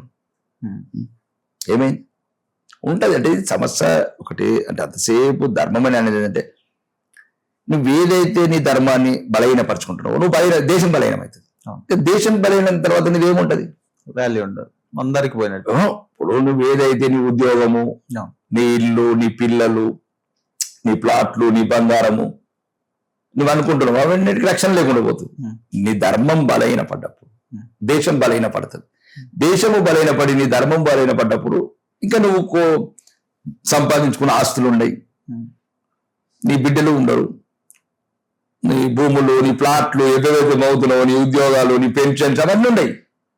ఒకటే రోజు అన్ని పోతాయి, రక్షణ లేదు. ఇప్పుడు నిన్న కాకుండా మొరాకో దేశంకి వెళ్ళి 40,000 మంది పోతున్నారు స్పెయిన్ కు. డైరెక్ట్ వాళ్ళ పోలీసు వాళ్ళే నీట్ గా రూట్ చూపిస్తాను. ఇట్లా చూసి అన్న ఈ దేశాన్ని చూసి గర్వపడడం నేర్చుకోండి, ఈ దేశ సంస్కృతి సాంప్రదాయం చూసి గర్వపడడం నేర్చుకోండి. అన్నిటికి మించింది మీ ధర్మాన్ని ఆరాధించండి. చిన్న చిన్న రాజకీయ సమస్యలు అవి ఎప్పుడు ఉంటాయి, అవి పరిష్కరించుకుందాం. మీరు రాహుల్ గాంధీ మాటలకు లోబడి, రాహుల్ గాంధీ ఎప్పుడు హిందూ ద్రోహే. రాహుల్ గాంధీ బహిరంగ హిందూ ద్రోహి. మీరు కావాలంటే 100 వీడియోలు పంపిస్తాను. జగన్నాథ కోట్లాది మంది మొక్కే మా కృష్ణుడు పూరి వాళ్ళ కోపం ఏంటంటే వాళ్ళ నానమ్మని రానియలేదు గుళ్ళో, వాళ్ళ నానమ్మని రానియలేదని రాహుల్ గాంధీ. అందు గురించి అది ఒక నాటకం అంటున్నాడు. పూరిలో జరిగే జగన్నాథ రథయాత్ర ప్రపంచం అంతా వస్తారు, లండన్, అమెరికా అంతా, గిరిజనులు అన్ని బ్రిటిష్ రాజకుటుంబం కూడా వస్తుంది, అమెరికా నుంచి కోటి అంటే అందరూ వేరే దేశాల పౌరులు కూడా వస్తారు, కోట్లాది మంది. మీరు చూడండి అది ప్రపంచంలో ఎక్కడ లేదా. దాన్ని నాటకం అంటాడు. అంటే నీకు హిందువులు అంటే ద్వేషం, భారతదేశం అంటే ద్వేషం. వాళ్ళ ఆనమని రానియలేదు, గుళ్ళకు రానియరు. ఎందుకు రాణిస్తారు? ప్రధానమంత్రితో వేరు, హిందువు కాదు కదా. వాళ్ళ కండిషన్ ఉంది. ఎందుకంటే ఎప్పుడైతే 12th సెంచరీ లోపల జరిగిన ఒక సంఘటనలు, 4th సెంచరీ సంఘటనలు, ఎందుకంటే అప్పుడు ముస్లిం రాజులంతా దాడి చేసేవాళ్ళు, దానికి ఎన్నో కష్టాలు పడి ఆ దేవుడిని కాపాడారు. కాబట్టి ఇతర మతస్థుల కళ్ళు పడితే ఈ గుడికి ప్రమాదం వస్తుందని కండిషన్ పెట్టారు. పాపం రాహుల్ గాంధీ కల్పమంటే అంతా అదే. కాబట్టి వీళ్ళు మా దేశం ధర్మాన్ని ఆమె ద్వేషించి దేశం పెంచుకున్న కుటుంబం అది. సార్, అయితే ఈ మధ్య కాలంలో RSS రాష్ట్రీయ స్వయం సేవక్ సంఘ్ కూడా చాలా కార్యక్రమాలు చేస్తా ఉంది సార్. అయితే దాన్ని కూడా చాలా మంది వ్యతిరేకిస్తున్నారు. అంటే చాలా అసెంబ్లీలు, ఇప్పుడు కేరళ అసెంబ్లీ కావచ్చు, కర్ణాటకలో డైరెక్ట్ అసెంబ్లీ సాక్షిగా తిడతా ఉన్నారు RSS అది ఇదని. మీకు RSS పట్ల మీకున్న భావన ఏంటి సార్? RSS పట్ల నేనే కాదు, ఈ ప్రపంచంలో అందరూ తెలుసు RSS. ఈ దేశంలో అన్ని మతాలకు తెలుసు. RSS రాజకీయాలకు దూరం. వాళ్ళకి కావాల్సిన దేశం ఐక్యత ఉండాలా, ఈ సంస్కృతి సాంప్రదాయాలు విరచిల్లాలా. అంతే తప్ప RSS ఎక్కడైనా వరదలు వస్తే ఎవరు RSS పోతుంది. అది వయనాడు రాహుల్ గాంధీ, ప్రియాంక గాంధీ గెలిచిన వయనాడులో కూడా RSS కావాలా. ఈ దేశంలో ఎప్పుడు ఏది ప్రకృతి వైపరీత్యాలు వచ్చినా, ఇంకేదైనా సమస్యలు వచ్చినా RSS ఉంటుంది. కాబట్టి ఒక్కటి మాత్రం చెప్పగలుగుతాను, RSS ఉన్న నొద్దులు ప్రపంచం హిందువులకేం కాదు, హిందుత్వానికేం కాదు. ఒక షీల్డ్ కాపాడద్దు అంటారు. అది మామూలు షీల్డ్ కాదు. బ్రహ్మదేవుడి తర్వాత, భగవంతుడి తర్వాత రెండో భగవంతులు RSS. హిందువుల పట్ల ఈ జాతిని అంతరించిపోనియరు. ఎందుకంటే ఎటువంటి స్వార్థం లేని వాళ్ళు ఉంటారు, అసలు బయటకు కనబడరు. చాలా మంది మ్యారేజెస్ కూడా కనబడరు అసలు. అదే డిఫరెంట్ ఇష్యూస్ కనబడరు అసలు, ఎక్కడ కనబడరు వాళ్ళు. చూడండి RSS ఎక్కడ కనబడతారు, ఎక్కడ కనబడతారు, బ్యానర్లు ఉండవు, ఎక్కడ కనబడరు. వాళ్ళ పని వాళ్ళు చేసుకుంటూ వెళ్ళిపోతారు. వాళ్ళ పని అంతా ఒకటి భారత మాత, సంఖ్యలు దిగిన భారత మాతని భవిష్యత్తులో కాపాడుకోవాలా ఈ సమాజం అని. కాబట్టి RSS పట్ల కొందరికి రాజకీయ నాయకులకు ఒక భావన ఉంటుంది. ఒక భావన ఏంటంటే హిందువుల ఐక్యత తీసుకొస్తుంది. చెప్పాలి కదా, చరిత్ర గతం కూడా చెప్పాలి కదా. ఇప్పుడు అహోం రాజు గురించి చెప్పకపోతే ఎట్లా చెప్తావు? 600 సంవత్సరాలు నిరాఘటంగా ఈశాన్య రాష్ట్రాలు లేని అహోం రాజు గురించి చెప్పాలి కదా. 11 సార్ల మొఘళ్ళు సైన్యాలని ఓడగొట్టిన రాజు గురించి కూడా చెప్పాలి కదా చరిత్రలా. ఎంతసేపు బాబర్ గాడు, షాజహాన్ గాడు ఇలా కథలే చెప్తారు. వీళ్ళని 11 సార్లు ఓడగొట్టిన రాజులు కూడా ఉన్నారు, హిందూ రాజులు అని చెప్పాలి కదా. అదే RSS. సార్, అయితే ఈ మధ్య కాలంలో ఛత్రపతి శివాజీ మహారాజ్ విగ్రహాలు అయితే తెలంగాణ అంతటా బాగా కనబడుతున్నాయి సార్. పెద్ద పెద్ద భారీ విగ్రహాలు పెడుతున్నారు. దానికి ఏమన్నా బీజేపీకి ఏమన్నా లింక్ ఉందంటారు సార్? బీజేపీ ఏంటంటే బీజేపీ రాజకీయ పార్టీ. రాజకీయ పార్టీకి ఏముంటుందండి, దానికి దీనికి ఏం సంబంధం ఉంటుంది? ఒకప్పుడు ఈ దేశంలో హిందుత్వం ఇంకా అప్రవరంగా చెప్పి ఒక క్రూరుడు దుర్మార్గుడు ఈ దేవాలయాన్ని కొట్టేందుకు ఈ ధర్మాన్ని ఎన్నో ఆర్డర్లు తీసి పెట్టినప్పుడు హిందువులను మానపానాలు దోస్తున్నప్పుడు ఒక హిందూ బిడ్డ తల్లి జీజాబాయి ప్రేరణతోని భారత మాత గురించి కావచ్చు ధర్మం గురించి కంకణం కట్టుకొని ఐక్యత చేసి ఎదుర్కొని ధర్మాన్ని కాపాడిన భావన ఈ సమాజంలో ఉంది. సాంబాజీ లాంటి ఛత్రపతి సాంబాజీ లాంటి చరిత్రలు ఇప్పుడు యువత తెలుసుకుంటుంది. ఒకప్పుడు లేదు, సోషల్ మీడియా ద్వారా ఇప్పుడు తెలిసింది.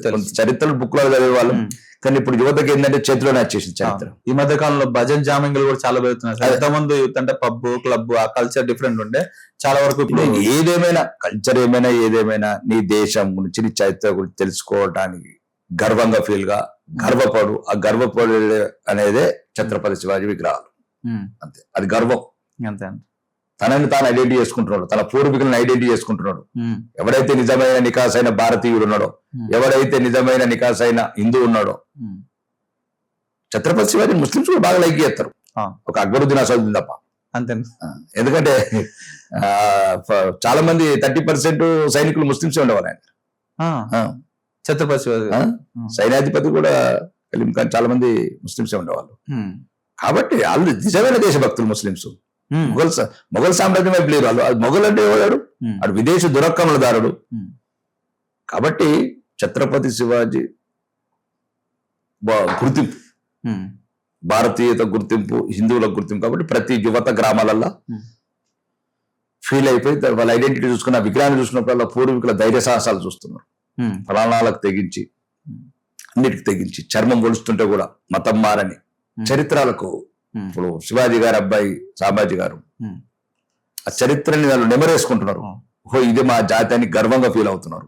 అందుగురించే రాజకీయ నాయకులకు కంపరమెత్తుతున్నది. సార్ ముఖ్యంగా అంటే ఒక బీజేపీ పార్టీ అనుకోవచ్చు, లేదంటే ఒక హిందూ వర్సెస్ ముస్లిం ఫస్ట్ గొడవ స్టార్ట్ అయ్యేది ఆవు సార్.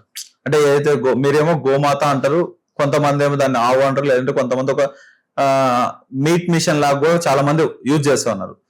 దానికి అసలు వ్యత్యాసం ఎందుకు వస్తుంది? ఎందుకు వాళ్ళు దీనికి ఒక ఆవుని మధ్యలో పెట్టుకొని బీజేపీ ఆడుతున్న డ్రామా అనే విధంగా కూడా చాలా మంది మాట్లాడుతున్నారు. దానిపై మీ అభిప్రాయం ఏంటి సార్? ఒకటి ఏంటండి, ఫస్ట్ పాయింట్, ముస్లింస్ ఎప్పటికీ దేశభక్తులు కాలేరండి.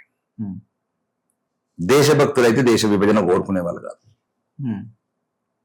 వాళ్ళు ఎప్పటికి సెక్యులర్ కాలేరు. వాళ్ళు సెక్యులర్లు అయితే కాశ్మీర్లో ఉన్న హిందువులందరినీ చంపేవాళ్ళు కాదు.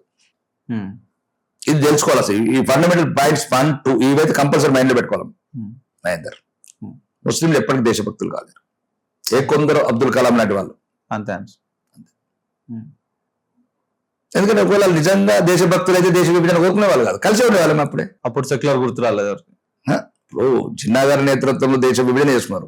మా ధర్మాన్ని మత ప్రతిపాదికన వెళ్ళిపోయినప్పుడు అది ముస్లిం దేశం కూడా హిందూ దేశం కావాలా, మళ్ళీ ఇట్లా నాశనం చేశారు. సబ్జెక్ట్ వేరే అయినా కానీ ఎప్పటికి మనశ్శాంతి లేకుండా విభజన చేసిన దేశం అండి ఇది. 35,000 సార్లు మత ఘర్షణలు జరిగిన దేశం ఇప్పటికి రికార్డెడ్. దేశ విభజన జరిగిన నుంచి 35,000 మత ఘర్షణలు జరిగినాయి. ఇది నిరంతరం పోరాటం ఉంటది సార్. అయితే మధ్యలో ఈ ఆవు ఎందుకు వస్తుంది సార్? ప్రతిసారి కాబట్టి ఆవు గోవు ఏదో ఒకటి ఉంటది. ఇప్పుడు ఉదాహరణకి ఏంటంటే ఈ దేశము హిందూ దేశం, పాకిస్తాన్ దేశం వాళ్ళు తీసుకున్నారు. ఆవుని గౌరవించాలా, ఏదో హిందూ సాంప్రదాయం ధర్మం ప్రకారం దానికి కొన్ని నామ్స్ కూడా ఉన్నాయి. అంటే ఆవులని కాదు, కొద్ది గవర్నమెంట్ నామ్స్ ప్రకారం కూడా కొన్ని ఏవైతే వ్యవసాయానికి పనికిరావో, ఆరోగ్యం బాగాలేవో, రకరకాల కొన్ని ఉన్నాయి. టెక్నికల్ అది పెద్ద ఇష్యూ కాదు, అది పెద్ద ఇష్యూ అనుకో. వాళ్ళు సరిగ్గా ముస్లింలు కూడా ఈ మధ్యన గౌరవిస్తున్నారు. దాన్ని బట్టి కొంత తర్వాత కూడా మార్పు వస్తుంది. ఎందుకు రాదండి, వాళ్ళందరినీ హిందువులకు తీసుకొస్తాం మేము. వీళ్ళంతా హిందువులే కదా, ఇలా తాతలందరూ, ఇలా తాత ముత్తాతలందరూ బావాలేనాయి. అప్పుడేదో భయపడిపోయిండ్రు, మతం మారిండ్రు. కాబట్టి మళ్ళీ ఎట్లా తీసుకొస్తాం వీళ్ళందరినీ. సార్ ఇంకోటి కూడా మనం మోదీ గారు చూస్తున్నట్టయితే, మోదీ గారు ప్రపంచ దేశాల్లో ఎక్కడికి పోయినా ఏ ముస్లిం కంట్రీస్ కూడా మోదీ గారిని వ్యతిరేకించట్లు వాళ్ళందరూ కూడా పొగుడుతున్నారు.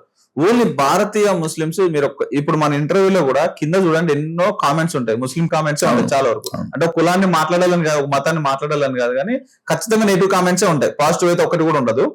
ఎందుకు అంత చేస్తున్నారు అంటారు సార్? అంటే వాళ్ళకి అనుగుణ విషయం నింపుతున్నారు.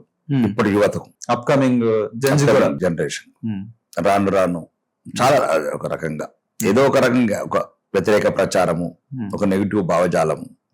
ఏమంటాం వాళ్ళని? వాడు నేర్పేది వాడు నేర్పుతున్నాడు, వాడు రియలైజ్ అయితే కాడు, హిందువులు రియలైజ్ అయితే అయిపోతుంది. అంతే. వాడు రియలైజ్ ఎట్లనే కాడు, ఉమ్. నువ్వు రియలైజ్గా వాడి వల్ల ప్రమాదం ఉన్నదని. ఉమ్. ఈ దేశంలో నీ కశ్మీర్లో నిన్ను చంపిర్రు, మానభంగాలు చేసిండ్రు, ఉమ్. మహిళలకు మానభంగాలు చేసి రక్తం పూడి తినిపించిన జాతి. తీసుకొని జాగ్రత్తగా ఉండు. ఉమ్. పండ్ల దుకాణం కూడా 10 మందిని కంటే నువ్వెందుకు అంటున్నావు? ఫామ్ హౌస్ నువ్వు కూడా సంఖ్య పెంచుకో. ఒకరిని కొడితే ఇంకొకటి కాపాడేట్లుండు, ఇంటికి అత్త నలుగురు కాపాడేట్లు ఉంచుకో. This is message. ఇదంతా ఓన్లీ మెసేజ్. ఇది నిజం. ఎవడో ఇప్పుడు దీనికి పెగంబర్ ఇచ్చే అవసరం లేదు. ఈ మెసేజ్ కి నువ్వనియచ్చు, నేననియచ్చు, ఓడనియచ్చు. ఏడాది మీరు చూసుకోండి, ప్రపంచంలో ఎక్కడ కానీ, భారతదేశంలో ఎక్కడ కానీ హిందువులు ఎక్కడ తగ్గుతున్నారు అక్కడ అవమానం గురవుతున్నారు, హత్యలకు గురవుతున్నారు, అత్యాచారాలకు గురవుతున్నారు. సింపుల్. అవమానం, హత్యలు, అత్యాచారాలు, ఈ 3 రాసి పెట్టుకోండి. ఒక్కడను తప్పని నిరూపిస్తే రేపే రాజీనామా చేస్తా. భారతదేశంలో మొత్తం 200 జిల్లాలల్లా హిందువులు లేరు, జీరోకి వెళ్ళిపోయారు. 800 జిల్లాలలో రాసి పెట్టుకోండి. భారతదేశంలో కాశ్మీర్లో 36 సంవత్సరాల కింద ఢిల్లీకి వచ్చిన కాశ్మీర్ పండితులు, కాశ్మీర్ హిందువులు డేరాలలో ఉన్నారు. అదే ఇజ్రాయల్ తీరు వరకు 1 గంట లోపల పరిష్కారం చూపేది, 1 గంటల. తన దేశంలో హిందువులు మెజారిటీ ఉన్న దేశంలో, భారత రాజ్యాంగం ఉన్న దేశంలో కాశ్మీర్ పండితులు డేరాలలో ఉన్నారు 37 ఏళ్ళ నుంచి. ఇది ఆలోచించండి హిందువులు. మైనారిటీ అయినవనుకో బతకరు, మైనారిటీ అయినవనుకో మానాలు ఉండయి, మైనారిటీ అయినవనుకో పానాలు ఉండయి. ఇది రాసి పెట్టుకోండి. లేదు, నేను చెప్పిన తర్వాత, ఇంటర్వ్యూ చూసిన తర్వాత వెంటనే యూట్యూబ్లో చూడండి, గూగుల్లో చూడండి.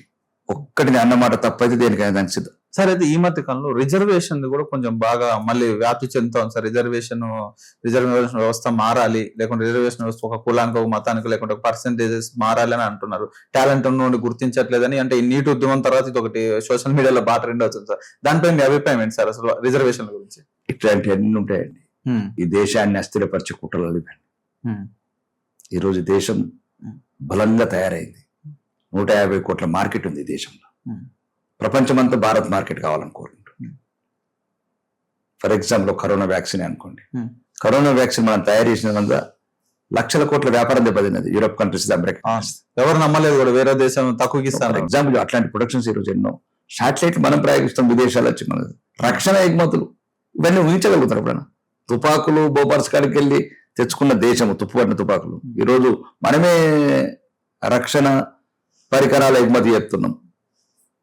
రక్షణ పరికరాల ఎగుమతి చేస్తున్నాం. దేశం ఒక సెల్ఫ్ సస్టైన్ అయిపోయింది.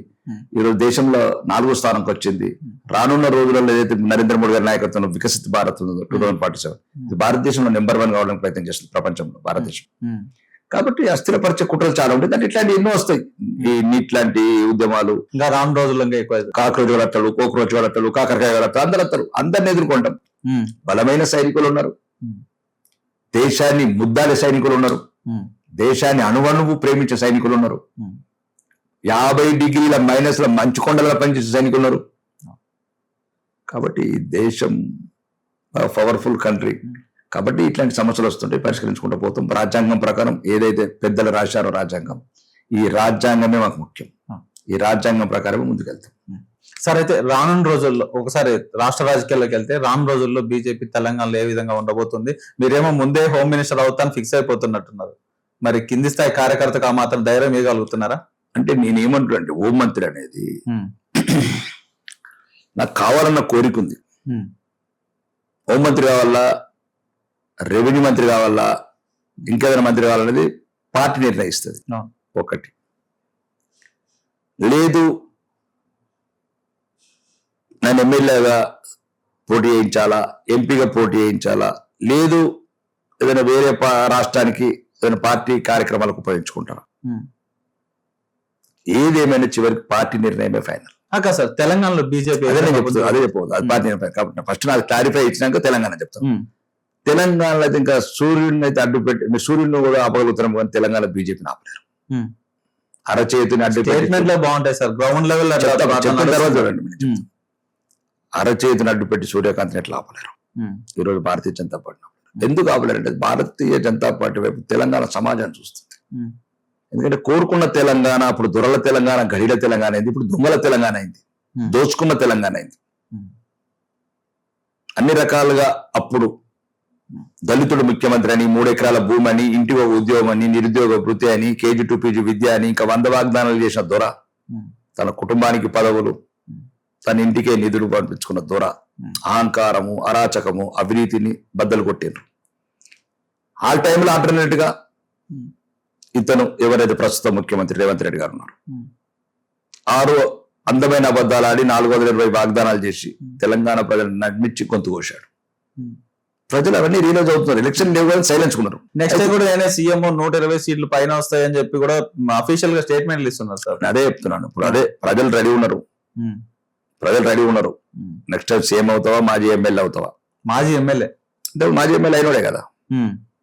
2018 మాజీ ఎమ్మెల్యే ఆయన కొడంగల్ ఓడిపోయినప్పుడు.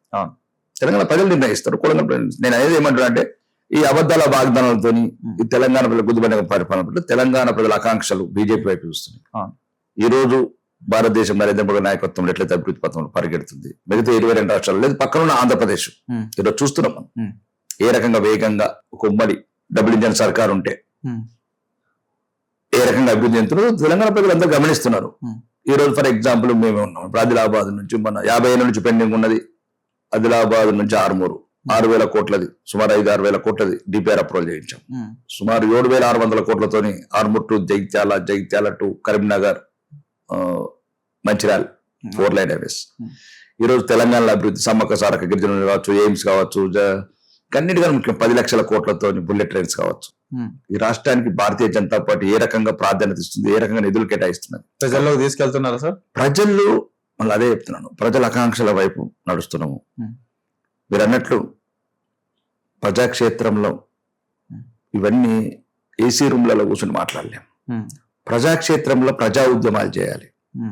ప్రభుత్వం ఏదైతే వ్యతిరేకత, ఇప్పుడు రైతుల పట్ల కావచ్చు, చాలా రకాల పట్ల సమస్యలు, రైతు గోస కానీ ఇవన్నీ మేము ఫీజు బకాయిలు కానీ ఎట్లా ఉద్యమాలు చేస్తున్నాము, ప్రజాక్షేత్రం నుండి ఇంకా ప్రజా ఉద్యమాలను చేయాలి. మేము ప్రజా ఉద్యమాలు చేస్తున్నాం. ఎలక్షన్ చాలా రోజులు ఉంది కానీ రాసి పెట్టుకోండి.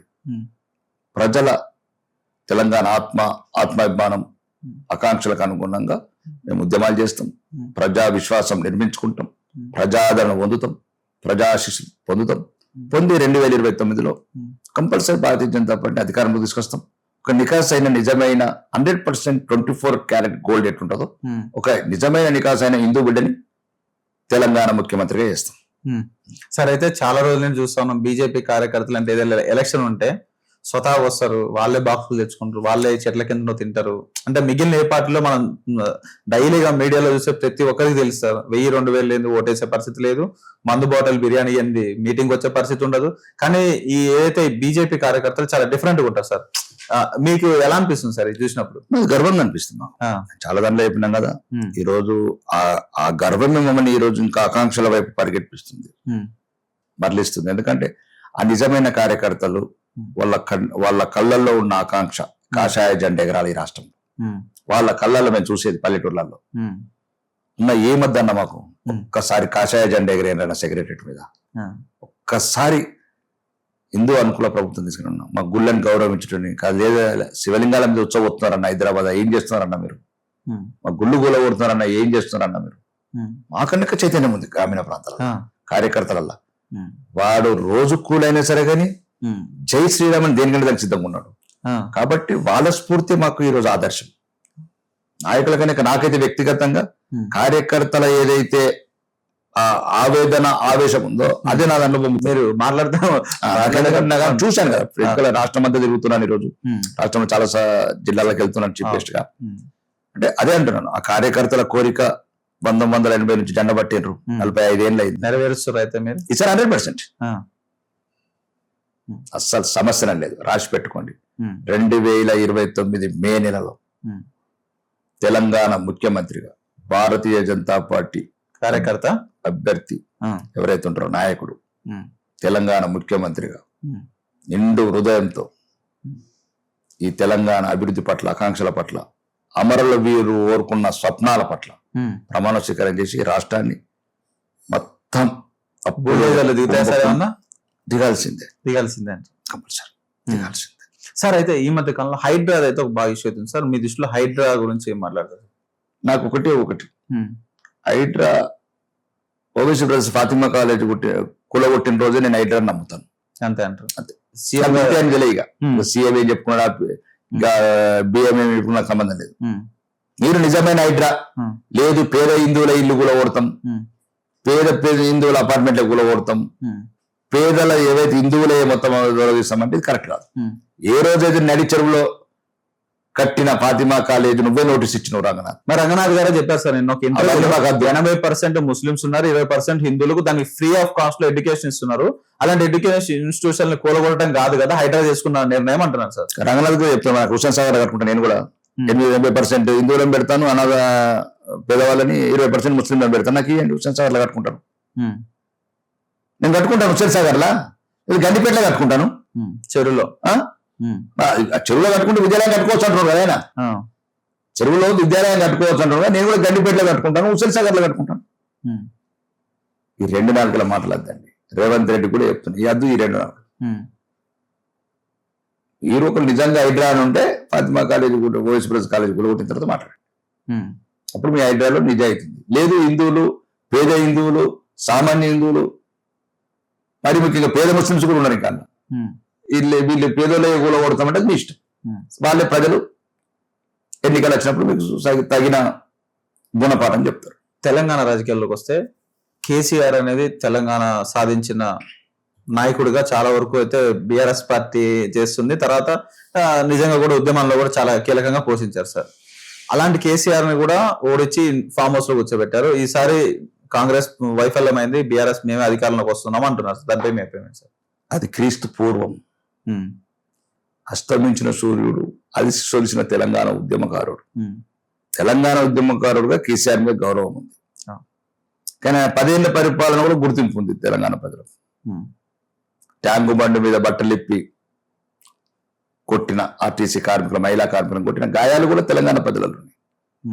దళితుడిని ముఖ్యమంత్రి చేస్తాను 10 ఏళ్ళు సింహాసనం మీద కూర్చున్నాం, కుటుంబానికి లక్షల కోట్లు దోషిపెట్టిన జ్ఞాపకాలు కూడా ఉన్నాయి. తెలంగాణ సమాజం మర్చిపోలేదు. కాబట్టి అది గుర్తున్నాయంటారు. అది అస్తమించిన సూర్యుడు, అలసిపోయిన ఉద్యమకారుడు ఫామ్ హౌస్ లో ప్రశాంతతగా ఉన్నాడు, మన్మడితో ఆడుకుంటున్నాడు, అట్లనే ఆడుకొని. ఇప్పుడు కావాల్సింది నిజమైన ప్రజాస్వామ్య పరిపాలన, అమరవీరుల సాకారాలు, స్వప్నాలు కావాల్సిన పాలన, ఒక ధర్మ పాలన, హిందువులను గౌరవించే పాలన, మెజార్టీ ప్రజలను గౌరవించే పాలన, అందరి ప్రజలను సమానంగా చూసే పాలన కావాలి.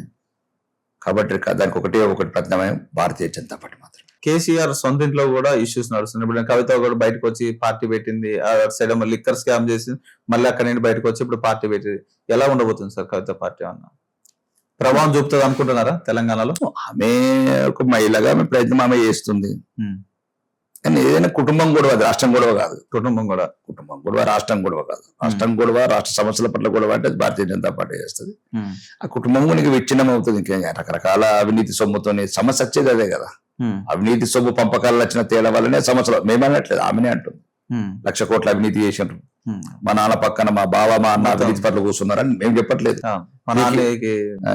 కట్టలు కట్టినరా, ఏం చేసినా అంటుంది. భారతదేశం పార్టీ పెట్టి అంత తెలంగాణ ప్రజల డబ్బంతా వృధా చేసినాం అంటుంది. నేను మేమనట్లేదండి, కవిత గారు అంటున్నారు. కేటీఆర్ అసలు నాయకత్వ లక్షణాలు లేవు అంటుంది, వాడికి ఏం తెలియదు అంటుంది. ఆమె అంటుంది, నేనట్లేదు, ఆమె అన్న పదం అంటున్నాను. అంత కేటీఆర్ గారు అంటే నాకు గౌరవమే, అది పక్కన పెట్టి ఆయన రాజకీయ లక్షణాలు లేవని ఆమె అంటుంది. సొంత చెల్లె అంటే బ్లడ్ రిలేషన్ అంటే ఆమెకున్నంత నమ్మకం తెలంగాణ ప్రజలకు చిన్న ఓపెన్ అయిపోయింది. నాయకత్వ లక్షణాలు లేవు. ఇక ఆమె ఈశ్వరవతం గొడవ పెట్టుకుంది. 1,00,000 కోట్లు ఏడనో పని చేయలేదు, మరి ఏం జరిగిందో 1,00,000 కోట్లు దోసుకున్నాడు కాళేశ్వరం అని ఆమెనే చెప్తున్నది. మొత్తం మా నాన్నని పాడి చేసింది, మా సంతోషాన్ని చెప్పదలుచుకున్నది ఏంటంటే నేను కవిత గారి మాటలను ఉటంకిస్తున్నా. ఇతర దృష్టిలో బీఆర్ఎస్ బాధపడకండి, నేను చెప్పే మాటలన్నీ కల్వకుంట్ల చంద్రశేఖరరావు గారు మాజీ ముఖ్యమంత్రి గారి గారాల పట్టి కవితమ్మ గారి మాటలే మీకు చెప్తున్నాను. 1,00,000 కోట్ల అవినీతి చేసినారు, తెలంగాణ ప్రజలకు క్షమాపణ చెప్తున్నాను నేను మా కుటుంబం తరపు నుంచి. మొన్న కూడా చెప్పింది సింగరేణికి వెళ్ళి, అమరవీరులకు అన్యాయం చేసినాం అని చెప్పింది. మా బావ దోసుకున్నాడు, మా సంతోషాన్ని దోసుకున్నాడు, మా అన్నకు అసలు నాయకత్వ లక్షణాలు లేవని ఇవన్నీ నేను చెప్పింది కాదు, కవితమ్మ గారు చెప్పిన మాటలు మీకు చెప్తాను. కాబట్టి బీఆర్ఎస్ కార్యకర్తలు కూడా దయచేసి రండి, మా వైపు రండి. ఈ కాంగ్రెస్ దుర్మార్గమైన కాంగ్రెస్ పోరాడదాం. ఈ కార్యకర్తలు చెప్తున్న బీఆర్ఎస్ కార్యకర్తలకు ఎక్కడున్నా నేను చెప్పట్లేదు. కవితమ్మ ఏమేమి చెప్పిండో మీకు అన్ని వీడియోలు పంపుతాను. బీఆర్ఎస్ కార్యకర్తలు గ్రామీణ ప్రాంతాలు దయచేసి ఇంకా అవినీతి వైపు రాష్ట్రాన్ని భ్రష్టు పట్టించి లక్షల కోట్ల అవినీతి చేసిన ఆ కుటుంబం వైపు ఆ పార్టీ వైపు ఉండకుండా రండి మా వైపు. ప్రజా సమల వైపు పోరాడదాం. ప్రజాక్షేత్రంలో మీ సపోర్ట్ అవసరం. నిజమైన నికాసైన కార్యకర్తలు మీరు. కార్యకర్తలకు అయితే ఏమీ అంటలేదు. కవితమ్మ అయితే మిమ్మల్ని ఏమనలేదు. కాబట్టి మీ కార్యకర్తలు అందరికీ చెప్తున్న బీఆర్ఎస్ రాష్ట్ర వ్యాప్తంగా ఉన్న బీఆర్ఎస్ కార్యకర్తలు అందరూ భారతీయ జనతా పార్టీ వైపు రండి. మీరు కోరుకున్న బంగారు తెలంగాణ, అమరవీరుల స్వప్నాల తెలంగాణ తయారు చేద్దామని చెప్తున్నాం. కలిసి కట్ట నడుద్దాం అంటారు. వెల్కమ్. కార్యకర్తలు డైరెక్ట్ నిజమే మంచి నాయకులు ఉన్నారు, వాళ్ళు కూడా వెల్కమ్. చాలా మంది ఇప్పుడు చర్చలలో ఉన్నారు, చాలా మంది వస్తున్నారు. కాంగ్రెస్ బీఆర్ఎస్ చాలా మంది ఖాళీ అవుతుంది కొన్ని రోజులు. కాంగ్రెస్ లో కూడా కాంగ్రెస్ లో ఇట్లా ఇట్లా ఏమంటారు ధ్వంసమయ్యే పడవ ఒకరు కనిపించుతున్నది ఒకరి మీద ఒకరు. అధికారం అనేది పంచుకుంటారు. ఇప్పుడు అధికారం ఇంకా టైం బాగుంది కాబట్టి తొందరపడరు. ఇప్పుడు ఇంకో సంవత్సరం అయిందంటే మొదలవుతాయి కిచ్చకిచ్చలు. సరే, ఈ మధ్య కాంగ్రెస్ లో బాగా వినపడే పేరు కోమటిరెడ్డి రాజగోపాల్ రెడ్డి. ఏ విధంగా అనుకుంటున్నారు సార్? అంటే మంత్రి పదవి ఇస్తానని ఏం లేదని, కానీ ఆయన ఎలిజిబుల్ అనుకుంటున్నారా? నేను కానీ ముఖ్యమంత్రి కేపబుల్ అయినా రాజగోపాల్ రెడ్డి గారు ఎట్లా సార్? తెలంగాణ ఉద్యమకారుడు, పార్లమెంట్ నికర్షణ కొట్లాడిండు. రేవంత్ రెడ్డి కొట్టాడు. తెలంగాణ ఉద్యమకారుల మీద తుపాకీ పెట్టిండు. తెలంగాణ ఉద్యమకారుల మీద తుపాకీ పెట్టినాడు రేవంత్ రెడ్డి. తెలంగాణ గురించి మొత్తం పార్లమెంటు కాదు పార్టీకి అధిష్టానానికి రాజీనామా చేసిన అతను. ఆయనకి చాలా తేడా ఉంది. అవినీతి మచ్చలేని నాయకుడు, ప్రజల హృదయ స్పందన చేసిన నాయకుడు, ఇప్పటికి కూడా సొంతంగా కొన్ని కోట్ల రూపాయలు దానం చేసిన నాయకుడు. తెలంగాణలో ఒక్కనైనా చూపిండి ఆయనలాగా చూపిండి. నేను ఛాలెంజ్ చేస్తున్నాను. నేను కోమటిరెడ్డి రాజగోపాల్ రెడ్డి లాగా సొంత డబ్బులు దానం చేసిన ఒక నాయకుడిని చూపించండి. కోమటిరెడ్డి రాజగోపాల్ లాగా తెలంగాణ ఉద్యమం కొట్టిన నాయకుడిని చూపించండి. కోమటిరెడ్డి రాజగోపాల్ రెడ్డి లాగా అవినీతి మచ్చలేని నాయకుడిని చూపించండి. కాబట్టి is CM capable. What is a మంత్రి? ఆయన కావాలని కాంగ్రెస్ అంగదొక్కిండు రేవంత్ రెడ్డి. ఎందుకంటే నిజాయితీ పరులతో ఈయనకు అందరు ఆయనతో కంపేర్ చేస్తారు కదా. డైనామిక్ లీడర్ రాజగోపాల్ రెడ్డి గారు. సార్, అయితే ఒకసారి ఆంధ్ర పాలిటిక్స్ కి వెళ్తే సార్, ఆంధ్ర పాలిటిక్స్ ఇప్పుడు చూస్తా ఉన్నాం. నిన్ననే విమానం ఎయిర్పోర్ట్ కూడా మంచిగా లాంచ్ చేశారు. మోదీ గారి గవర్నమెంట్ ఎన్డీఏ కూటమి బాగానే నడుస్తుందని అనుకుంటున్నారు. మళ్ళీ అవకాశాలు ఎలా ఉంటాయి సార్? ఒక్కటి మాత్రం చేయండి, ఆంధ్రప్రదేశ్ మాత్రం ఇంకా చాలా అభివృద్ధి చెందాలి. ప్రజలు చాలా మంచి వాళ్ళు. ప్రజలు నాయకులతో ఏమైనా ఇబ్బంది ఉంటుంది తెలంగాణ వాళ్ళకి, కానీ ప్రజలు మాత్రం చాలా మంచి వాళ్ళు. ఎందుకంటే నాకు అనంతపూర్ నుంచి శ్రీకాకుళం వరకు పరిచయాలు. రెండోది, దయచేసి రాజకీయాలకు అతీతంగా ముందు రాజధానిని డెవలప్ చేసుకోండి. నేను ఇంతకుముందు కూడా చాలాసార్లు చెప్పిన, ఎందుకంటే ఆంధ్రప్రదేశ్కు ఉన్న అపారమైన అవకాశాలు ప్రపంచంలో ఏ ప్రాంతానికి లేవు. 900 కిలోమీటర్ల పోర్ట్, సముద్ర తీరం ఉంది. ఎక్కడ చూస్తే అక్కడ పచ్చటి పల్లెటూర్లు, కొబ్బరి తోటలు, మంచి ఆధునిక వసతులు ఉన్న రోడ్స్ కావచ్చు, అన్ని రకాలుగా ఉన్నాయి. ఒక రాజధాని లేదు మీకు. రాజధాని మీ గుండెకాయ. ఏదైనా అదే నేను అనేది ప్రాంతం అని కాదు, కానీ ఏదైనా సరే రాజధాని తొందరగా నిర్మించుకోండి. యువతకు బలం అది. లేకపోతే యువత హైదరాబాద్ పోవాల, చెన్నై పోవాల, బెంగళూరు పోవాల అనే ఇబ్బంది ఉంటుంది. తన ఎవడు ఎన్ని చెప్పిన ఇది ఒకటి మాత్రం చెప్తాను, తన రాజధాని తనదే. హైదరాబాద్ ఎంత మంచిగున్నా నీ రాజధాని నీదే అవుతుంది. పక్కింటోడు ఎంత మంచి అన్నం పెట్టినా అన్నం కాదు, నీ అన్నం నువ్వు కారత్వం తిన నీ అన్నమే. కాబట్టి రాజకీయ నాయకులకు అందరి పార్టీలకు చెప్తున్నా, రాజధానిని ముందు నిర్మించండి. ఇంకా ఆంధ్రప్రదేశ్ కు అభివృద్ధిలో మీరు ఏం చేసే అవసరం లేదు. ప్రజలే కష్టజీవులు. అనంతపూర్ డిస్ట్రిక్ట్ ఉన్నది, కర్ణాటక బార్డర్ ఉన్నది. ఇండస్ట్రీస్ చాలా కీ అలాంటి ఇండస్ట్రీస్ వస్తున్నాయి. రెండోది, ఎవరైనా నేను జగన్ అయినా ఎవరైనా చెప్తున్నాను, నాయకులు ఓవరాల్ గా ఆంధ్రప్రదేశ్ గురించి చెప్తున్నా. ఆంధ్రప్రదేశ్ మంచి భవిష్యత్తు ఉంది. ఇది ప్రపంచంలో ఒక దేశానికి ఉన్న ఫెసిలిటీస్ ఉన్న దేశం ఇది. Tirupati airport, Kadapa airport, Kurnool airport, Vijayawada airport, Rajahmundry airport, ఇప్పుడు భోగాపురం ఎయిర్పోర్టు. ఇక్కడ ఒకటే ఎయిర్పోర్ట్ ఉన్నది తెలంగాణలో. మీకు 6 ఎయిర్పోర్ట్లు ఉన్నాయి. మీకు 6 పోర్ట్లు, 9 సీ పోర్ట్లు, మాకు ఒక్క పోర్ట్ లేదు.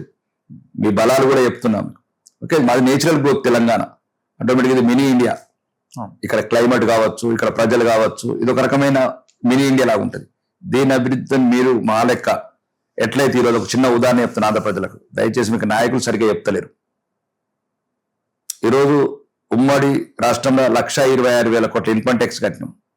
ఓన్లీ తెలంగాణ ఒకటే 1,06,000 కోట్ల ఇన్కమ్ ట్యాక్స్ కట్టింది.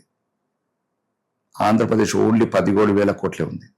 మీ ఆదాయం పెరగాల, ఈ ప్రజలందరూ, మీరు కొద్దిగా నా మాట రాజకీయాలకు అతీతంగానే అండి తప్ప రాజకీయాలకు, మీరు కూడా తెలంగాణ ఎట్లయితే 1,06,000 కోట్ల ట్యాక్స్ కడుతుందో మీరు కూడా అట్లా కట్టే శక్తి రావాలా, అంత అభివృద్ధి చెందాల మీరు. అప్పుడే మనం సరి సమానమైన అన్నదమ్ములా ఉంటాం. కాబట్టి రాజకీయాలకు అతీతంగా ఆంధ్రప్రదేశ్ డెవలప్ చేసుకోండి. సార్ చంద్రబాబు గారి గురించి ఏం చెప్తా సార్? మంచి చంద్రబాబు గారు ఒక సీనియర్ రాజకీయ నాయకుడు. ఈజ్ మాకు ఒక్కోసారి ఇది బాగా ఇన్స్పిరేషన్. ఎందుకంటే ఆ వయసులో కూడా అంత డైనమికిజము, అంత పరుగు, అంత స్పీడు. ఈ మధ్యన బాగా ఇన్స్పిరేషన్ గా నేను ఫీల్ అవుతున్నాను. ఎందుకంటే ఆ స్పీడ్ ని చూసి ఆ వయసులో కూడా ఇంత డైనమికిజంగా, ఓకే ఓవరాల్ గా 4 సార్ల ప్రతిపక్ష నాయకుడు ఉండటం, 4 సార్ల ముఖ్యమంత్రి ఉండటం ఈ దేశంలో నాకు తెలిసి చాలా తక్కువ వ్యక్తులకు అవకాశం. కాబట్టి చంద్రబాబు నాయుడిని ఓకే రాజకీయాలు అక్కడున్న వైఎస్ఆర్ కాంగ్రెస్ నాకు చాలా మంది మిత్రులు ఉన్నారు, నా ఫ్రెండ్స్ ఉన్నారు, నా రిలేటివ్స్ ఉన్నారు. ఈ చంద్రబాబు నాయుడు లీడర్షిప్ అక్సెప్ట్ చేయాల్సిందే. ఎందుకంటే ఇంకా రాజకీయ విభేదాలు వాళ్ళ పార్టీలు వాళ్ళకే ఉన్నాయి, కానీ రాజకీయ నాయకులకు మనం ఒక స్ఫూర్తి పొందాల్సిన నాయకుడు చంద్రబాబు నాయుడు. ఎందుకంటే 76-77 సంవత్సరాల వయసులో కూడా ఈరోజు 20 గంటలు పని చేసుకుంటూ ఆ రాష్ట్రాన్ని కొద్దిగా అభివృద్ధిలో పరుగులెత్తిస్తున్నాడు. ఢిల్లీకి పోయినా, ఇంకో దేశానికి పోయినా ఒకటే షర్ట్ అందరు జర్కిన్ వేసుకొని అనుకున్నా కూడా అదే ఎలా షర్ట్ వేసుకొని అసలు ఆ డైనమికిజానికి ఆయన జీవన శైలికి మనము అంటే ఒకసారి నేను ఇద్దరు గురించి చదివాను. రాజశేఖర రెడ్డి గారి గురించి. రాజశేఖర రెడ్డి గారు కూడా ఒక ఇంటర్వ్యూలో చెప్పాడు 27 సంవత్సరాలు కూడా కిలో కూడా పెరగలేదట. 1 కిలో. ఈయన కూడా 1 కిలో కూడా పెరగలేదు. అంటే వీళ్ళ జీవన శైలి, వీళ్ళ లైఫ్ స్టైల్, ఫుడ్ అంటే అంటే ఆ రకంగా వాళ్ళు కమిటెడ్. వాళ్ళ రాజశేఖర రెడ్డి గారు కావచ్చు, చంద్రబాబు స్ఫూర్తి పొందాల్సిన నాయకత్వ లీడర్షిప్ క్వాలిటీస్. కాబట్టి చంద్రబాబు నాయుడు లీడర్షిప్ క్వాలిటీస్ మాలాంటి వాళ్ళని తీసుకోవాలా. ఎవరైనా సరే కొత్తగా రాజకీయాల్లోకి వచ్చిన వాళ్ళు తీసుకోవాలా. ఇంకా ఏదైనా సరే ఆయనకు మంచి ఆయురారోగ్యాలు ఉండాలా. ఆయన ఇట్లనే డైనామిక్గా పనిచేయాలా. ఆంధ్రప్రదేశ్ని తొందరగా అమరావతి మరి ఇంకేదైనా వాళ్ళ రాజధాని నిర్మించేసి ఆంధ్రప్రదేశ్ యువత ఆశలకు వాళ్ళు సంపూర్ణంగా నెరవేర్చాలని కోరుకుంటారు. వన్ వర్డ్ అబౌట్ లోకేష్ గారు అంటే ఈజ్ పీపుల్స్ లీడర్, ప్రజానాయకుడు. అంతే అంటారా? ఇంతకుముందు లేనిపోయిన మాటలన్నీ ఒక బ్యాక్గ్రౌండ్ డిఫరెంట్ ఉంది. నాకు వ్యక్తిగతంగా పరిచయం కదా, అప్పుడేమన్నారు కానీ నేను చూసిన తర్వాత is a real leader, real people's leader. Pawan Kalyan garu sir emotion leader. YS Jaganmohan Reddy is also public leader, ప్రజల్ని ప్రేమించే లీడర్, ప్రజల్ని ఇష్టపడే లీడర్. సార్ ఒక్కసారిగా 151 నుండి 11 పడిపోవడానికి కారణం అంటే ఒక కారణం అంటే ఏం చెప్తారు సార్? దానికి జగన్మోహన్ రెడ్డి అయితే కారణం కాదు. ఎందుకంటే నేను కొన్ని స్కూల్స్ చూశాను, నాకు దాంట్లో జగన్ ఇన్స్పిరేషన్. మాకన్నా వయసులో చిన్నోడే కానీ జగన్ ఎడ్యుకేషన్ విషయంలో బాగా ఇన్స్పిరేషన్. కొన్ని స్కూల్స్, కొన్ని హాస్టల్స్ చూస్తే అసలు అవి ప్రైవేట్ కార్పొరేట్ కాలేజీలు కదా విద్య మీద అంత ఫోకస్ పెట్టాడు. హాస్పిటల్స్, చాలా హాస్పిటల్స్ కావచ్చు, విద్య మీద కావచ్చు, డెవలప్మెంట్ కూడా బాగానే చేశాడు. ఇప్పుడు జగన్ ఒక్కడు మంచి, జగన్ కింద మంచోళ్ళు గారు కదా. అంటే ఇప్పుడు జగన్ తెలియకుండా కూడా ఎన్నో విషయాలు జరిగినాయి. ఇప్పుడు నాయకుడిగా ఏమవుతాడు, ప్రతి ఓటమి నుంచి స్ఫూర్తి పొందుతాడు. ఆయన కూడా ఒక డైనమిక్ ఎన్నో ఆయన ఎదుర్కొన్న కష్టాలు ఎవరు ఎదుర్కొన్నారు? ఆయన ఎన్నో ఎదుర్కొన్న కష్టాలు ఎవరు ఎదుర్కోలే కదా. అన్ని కష్టాలు ఎదుర్కొన్నాడు, అన్ని చేసిండు. ప్రజానాయకుడు కాబట్టి ప్రజలలో నిత్యం వల్ల మమేకమై భవిష్యత్తులో మంచి భవిష్యత్తున్న నాయకుడు. Sir Rammohan Naidu is very నాకు చాలా నచ్చిన లీడర్ రామ్మోహన్ నాయుడు. నేను పర్సనల్ కూడా కలిశాను.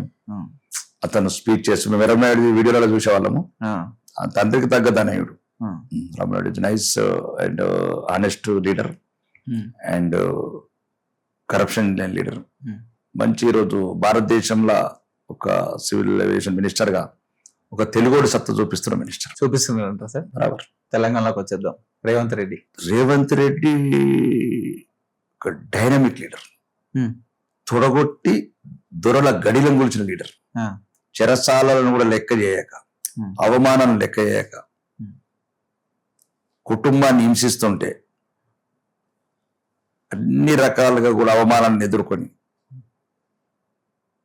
ఒక్కడు ఒక సామాన్యుడు. జెడ్పీటీసీ కాదు, ఎందరూ ఎన్ని రకాలుగా ఇబ్బందులు పెట్టినా తను అనుకున్నది సాధించిండు.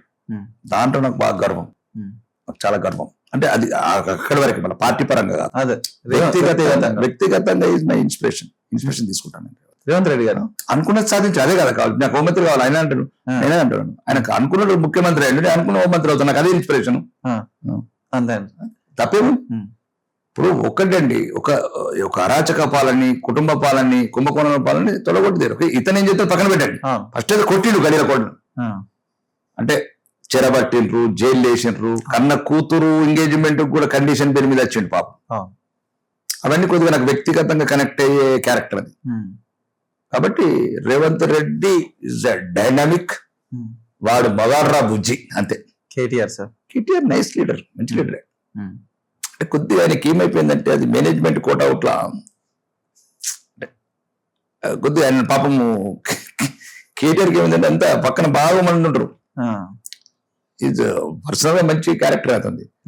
అతన్ని సరైన లేరు, ఫాలోవర్ సరిగ్గా చుట్టూ సరిగ్గా లేరు. ఆయన ఏదో రకంగా ఇట్లా ఇట్లా అంటే కానీ ఏదో నేను ఆ కాలంలో యువరాజుని, మా నాన్న షేకు, సౌదీ షేకు నేను యువరాజు అనుకుంటాడు తప్ప. Nice leader Harish Rao అపరచాణక్యుడు. అపరచాణక్యుడు ఈ తెలంగాణ రాజకీయాలని బాగా ప్రభావితం చేసిన నాయకుడు, భవిష్యత్తులో కూడా తెలంగాణ రాజకీయాల్లో ప్రభావితం చేయగల నాయకుడు. బండి సంజయ్ సార్, బండి సంజయ్ తెలంగాణ అగ్గి, అది అగ్గిని కప్పిపెట్టిండ్రు. మళ్ళా అగ్గి ఒక నికాసైన హిందూ బిడ్డ, ఒక ఉద్యమ నాయకుడు, ఒక ప్రజా నాయకుడు, ఈరోజు ధర్మం వైపు 100% కమిటెడ్ తో ఓట్లాడుతున్న ఒక లీడరు, భవిష్యత్తులో మంచి ఫ్యూచర్ ఉన్న leader. Dharmapuri Arvind is most dynamic and aggressive leader. అప్పుడు దొరల మీద కావచ్చు, ఇప్పుడు దొంగల మీద కావచ్చు నిలబడి కొట్లాడుతున్న leader. So my model also. నన్ను రాజకీయాలకు తెచ్చిండు. Is also dynamic leader. తెలంగాణలో మంచి యువత ఫాలోయింగ్ ఉండి భవిష్యత్తు రాజకీయాల్లో మంచి ప్రముఖ పాత్ర పోషించిన నాయకుడు కిషన్ రెడ్డి గారు సార్. కిషన్ రెడ్డి గారు సౌమ్యుడు, మితప్రజ్ఞుడు, ఒక మంచి అవినీతి మచ్చంటకుండా 30-40 సంవత్సరాల రాజకీయ జీవితంలో సౌమ్యుడిగా పేరు తెచ్చుకున్న నాయకుడు, ఈ రాష్ట్ర అభివృద్ధి కాంక్షించే నాయకుడు. ఓవైసీ బ్రదర్స్ వాళ్ళు నా ఫేవరెట్ లీడర్స్. ఏందా సార్? వాళ్ళ జాతి గురించి కొట్లాడతారు. దేనికైనా తప్పు చేసినా సరే ఎక్కడ సమర్థించుకుంటారు. వాళ్ళ ఎమ్మెల్యేలు ఎంత గుండాయిజం చేసినా, ఎంత రౌడీజం, ఇప్పుడు మజీద్ హుస్సేన్ లాగా ఎంత గుండాయిజం, రౌడీజం ఎంత చేసినా అందరిని సమర్థించుకుంటారు. అది లీడర్షిప్ క్వాలిటీస్. అంతే అంటారు. తన జాతిని కాపాడుకోవడానికి దేన్ని ఎదుర్కొంటారు. కార్యకర్త కోసం అన్నారు. తప్పు చేసిన ముందు చెప్తున్నా, ఎదుటి ఎవడున్నా నాకు అదే అందుకుంటే నేను చెప్తున్నానా, వాళ్ళ నాకు ఇంకా చాలా ఇన్స్పిరేషన్. నేను చాలా ఇంటర్వ్యూలో కూడా ఇప్పుడు చెప్తున్నా. అక్బరుద్దీన్, అసౌద్దీన్ నాకు ఫస్ట్ ఇన్స్పిరేషన్ లీడర్సే వాళ్ళు. తన జాతి గురించి ఎక్కడ కూడా తేడా లేకుండా. అక్బరుద్దీన్ ఎంత మంచి మాట్లాడతాడు, అసలు మా కోడు లేనే లేడు అంటాడు, కల్మ గదిలోనే మావాడు అంటాడు, క్లియర్ అట్లా. కాబట్టి ఏంటంటే అట్లా ఉండాలి లీడర్స్ అంటే, ఎవరైనా సరే అట్లా ఉండాలి. తన జాతి గురించి, తన ధర్మం గురించి, తన నమ్ముకున్న ప్రజల గురించి అక్బరుద్దీన్, అసౌద్దీన్ లాగా ఉండాలి. వాళ్ళే నాకు ఇన్స్పిరేషన్. సార్ అయితే ఫైనల్ గా జెన్స్ ఇప్పుడైతే ఎవరైతే ఉన్నారు కదా సార్, ఇప్పుడు వాళ్ళకు చిన్న మెసేజ్ మీరు ఏం చేయాలంటే? ఒకటి చెప్తున్నాను, జెన్జీ దేశంలో మీరు ఏదైతే నెగిటివ్ థాట్స్ ఉన్నాయో అవి డిలీట్ చేయండి. పాజిటివ్స్ కూడా చదవండి, పాజిటివ్ కూడా చూడండి. ఈ దేశం అభివృద్ధిని కావచ్చు, దేశ సంస్కృతిని కావచ్చు, దేశ సాంప్రదాయాలు కావచ్చు, దేశ నాగరికతను గర్వపడండి. ఈ స్వేచ్ఛ ఊరికనే రాలేదు, ఇది ఖరీదైన స్వేచ్ఛ. ఈ స్వేచ్ఛను కోల్పోకండి. మళ్ళీ భవిష్యత్తులో మీరు తాలిబాన్ లాంటి దేశాలలో, ఆఫ్ఘనిస్తాన్ లాంటి దేశాలలో ఇబ్బంది పడకండి. ఈ స్వేచ్ఛని కాపాడుకుంటూ ఈ దేశ నిర్మాణంలో భాగస్వాములు కండి. మీకు ఏది నచ్చితే చేయండి. ఎక్కడైనా సమస్యలు ఉంటాయి, ఎక్కడ కూడా ప్రపంచంలో సమస్యలు లేకుండా ఉండవు. కానీ దాన్ని మీరు దేశ వ్యతిరేక చర్యలకు, వాళ్ళ దేశ వ్యతిరేక చర్యలు పాల్గొనే వాళ్ళ చేతిలో పావులు కాకండి. ఈ ధర్మానికి విద్వేషాలు నింపే వాళ్ళ చేతిలో పావులు కాకండి. ఈ ధర్మం మీది, ఈ దేశం మీది. కాబట్టి జెన్జీకి ఒకటే చెప్తున్నాం, మీరు పావులుగా మారకండి ఈ దేశ వ్యతిరేకుల చేతిలో. మీకు ఏదైనా సమస్యలు ఉంటే పరిష్కరించడానికి చాలా వేదికలు ఉన్నాయి. ఇక్కడ న్యాయ వ్యవస్థ ఉంది, పార్లమెంట్ వ్యవస్థ ఉంది. లేదు మీరు రండి, ఇన్వైట్ పార్లమెంట్ వ్యవస్థలోకి రండి. డబ్బే ప్రధానం కాదు, డబ్బు లేని వాళ్ళు చాలా మంది గెలుస్తున్నారు. కాబట్టి జెన్జీ మాత్రం ఈ దేశాన్ని తుకుడలు చేస్తానే గ్యాంగ్లతోని, నీ దేవతలను తిట్టే గ్యాంగ్లకు చేతిలో పావులు కాకండి. ఈ దేశం మీది, ఈ ధర్మం మీది కాపాడుకోండి. రేపు అభివృద్ధి చెందిన భారతదేశంలో హాయిగా స్వేచ్ఛ స్వతంత్రాలతో ఉండండి. Okay sir, thank you sir, మీ విలువైన సమయాన్ని ఇచ్చారు, చాలా వరకు అయితే మంచి మెసేజెస్ కూడా ఇచ్చారు. Thank you sir. ధన్యవాదాలు.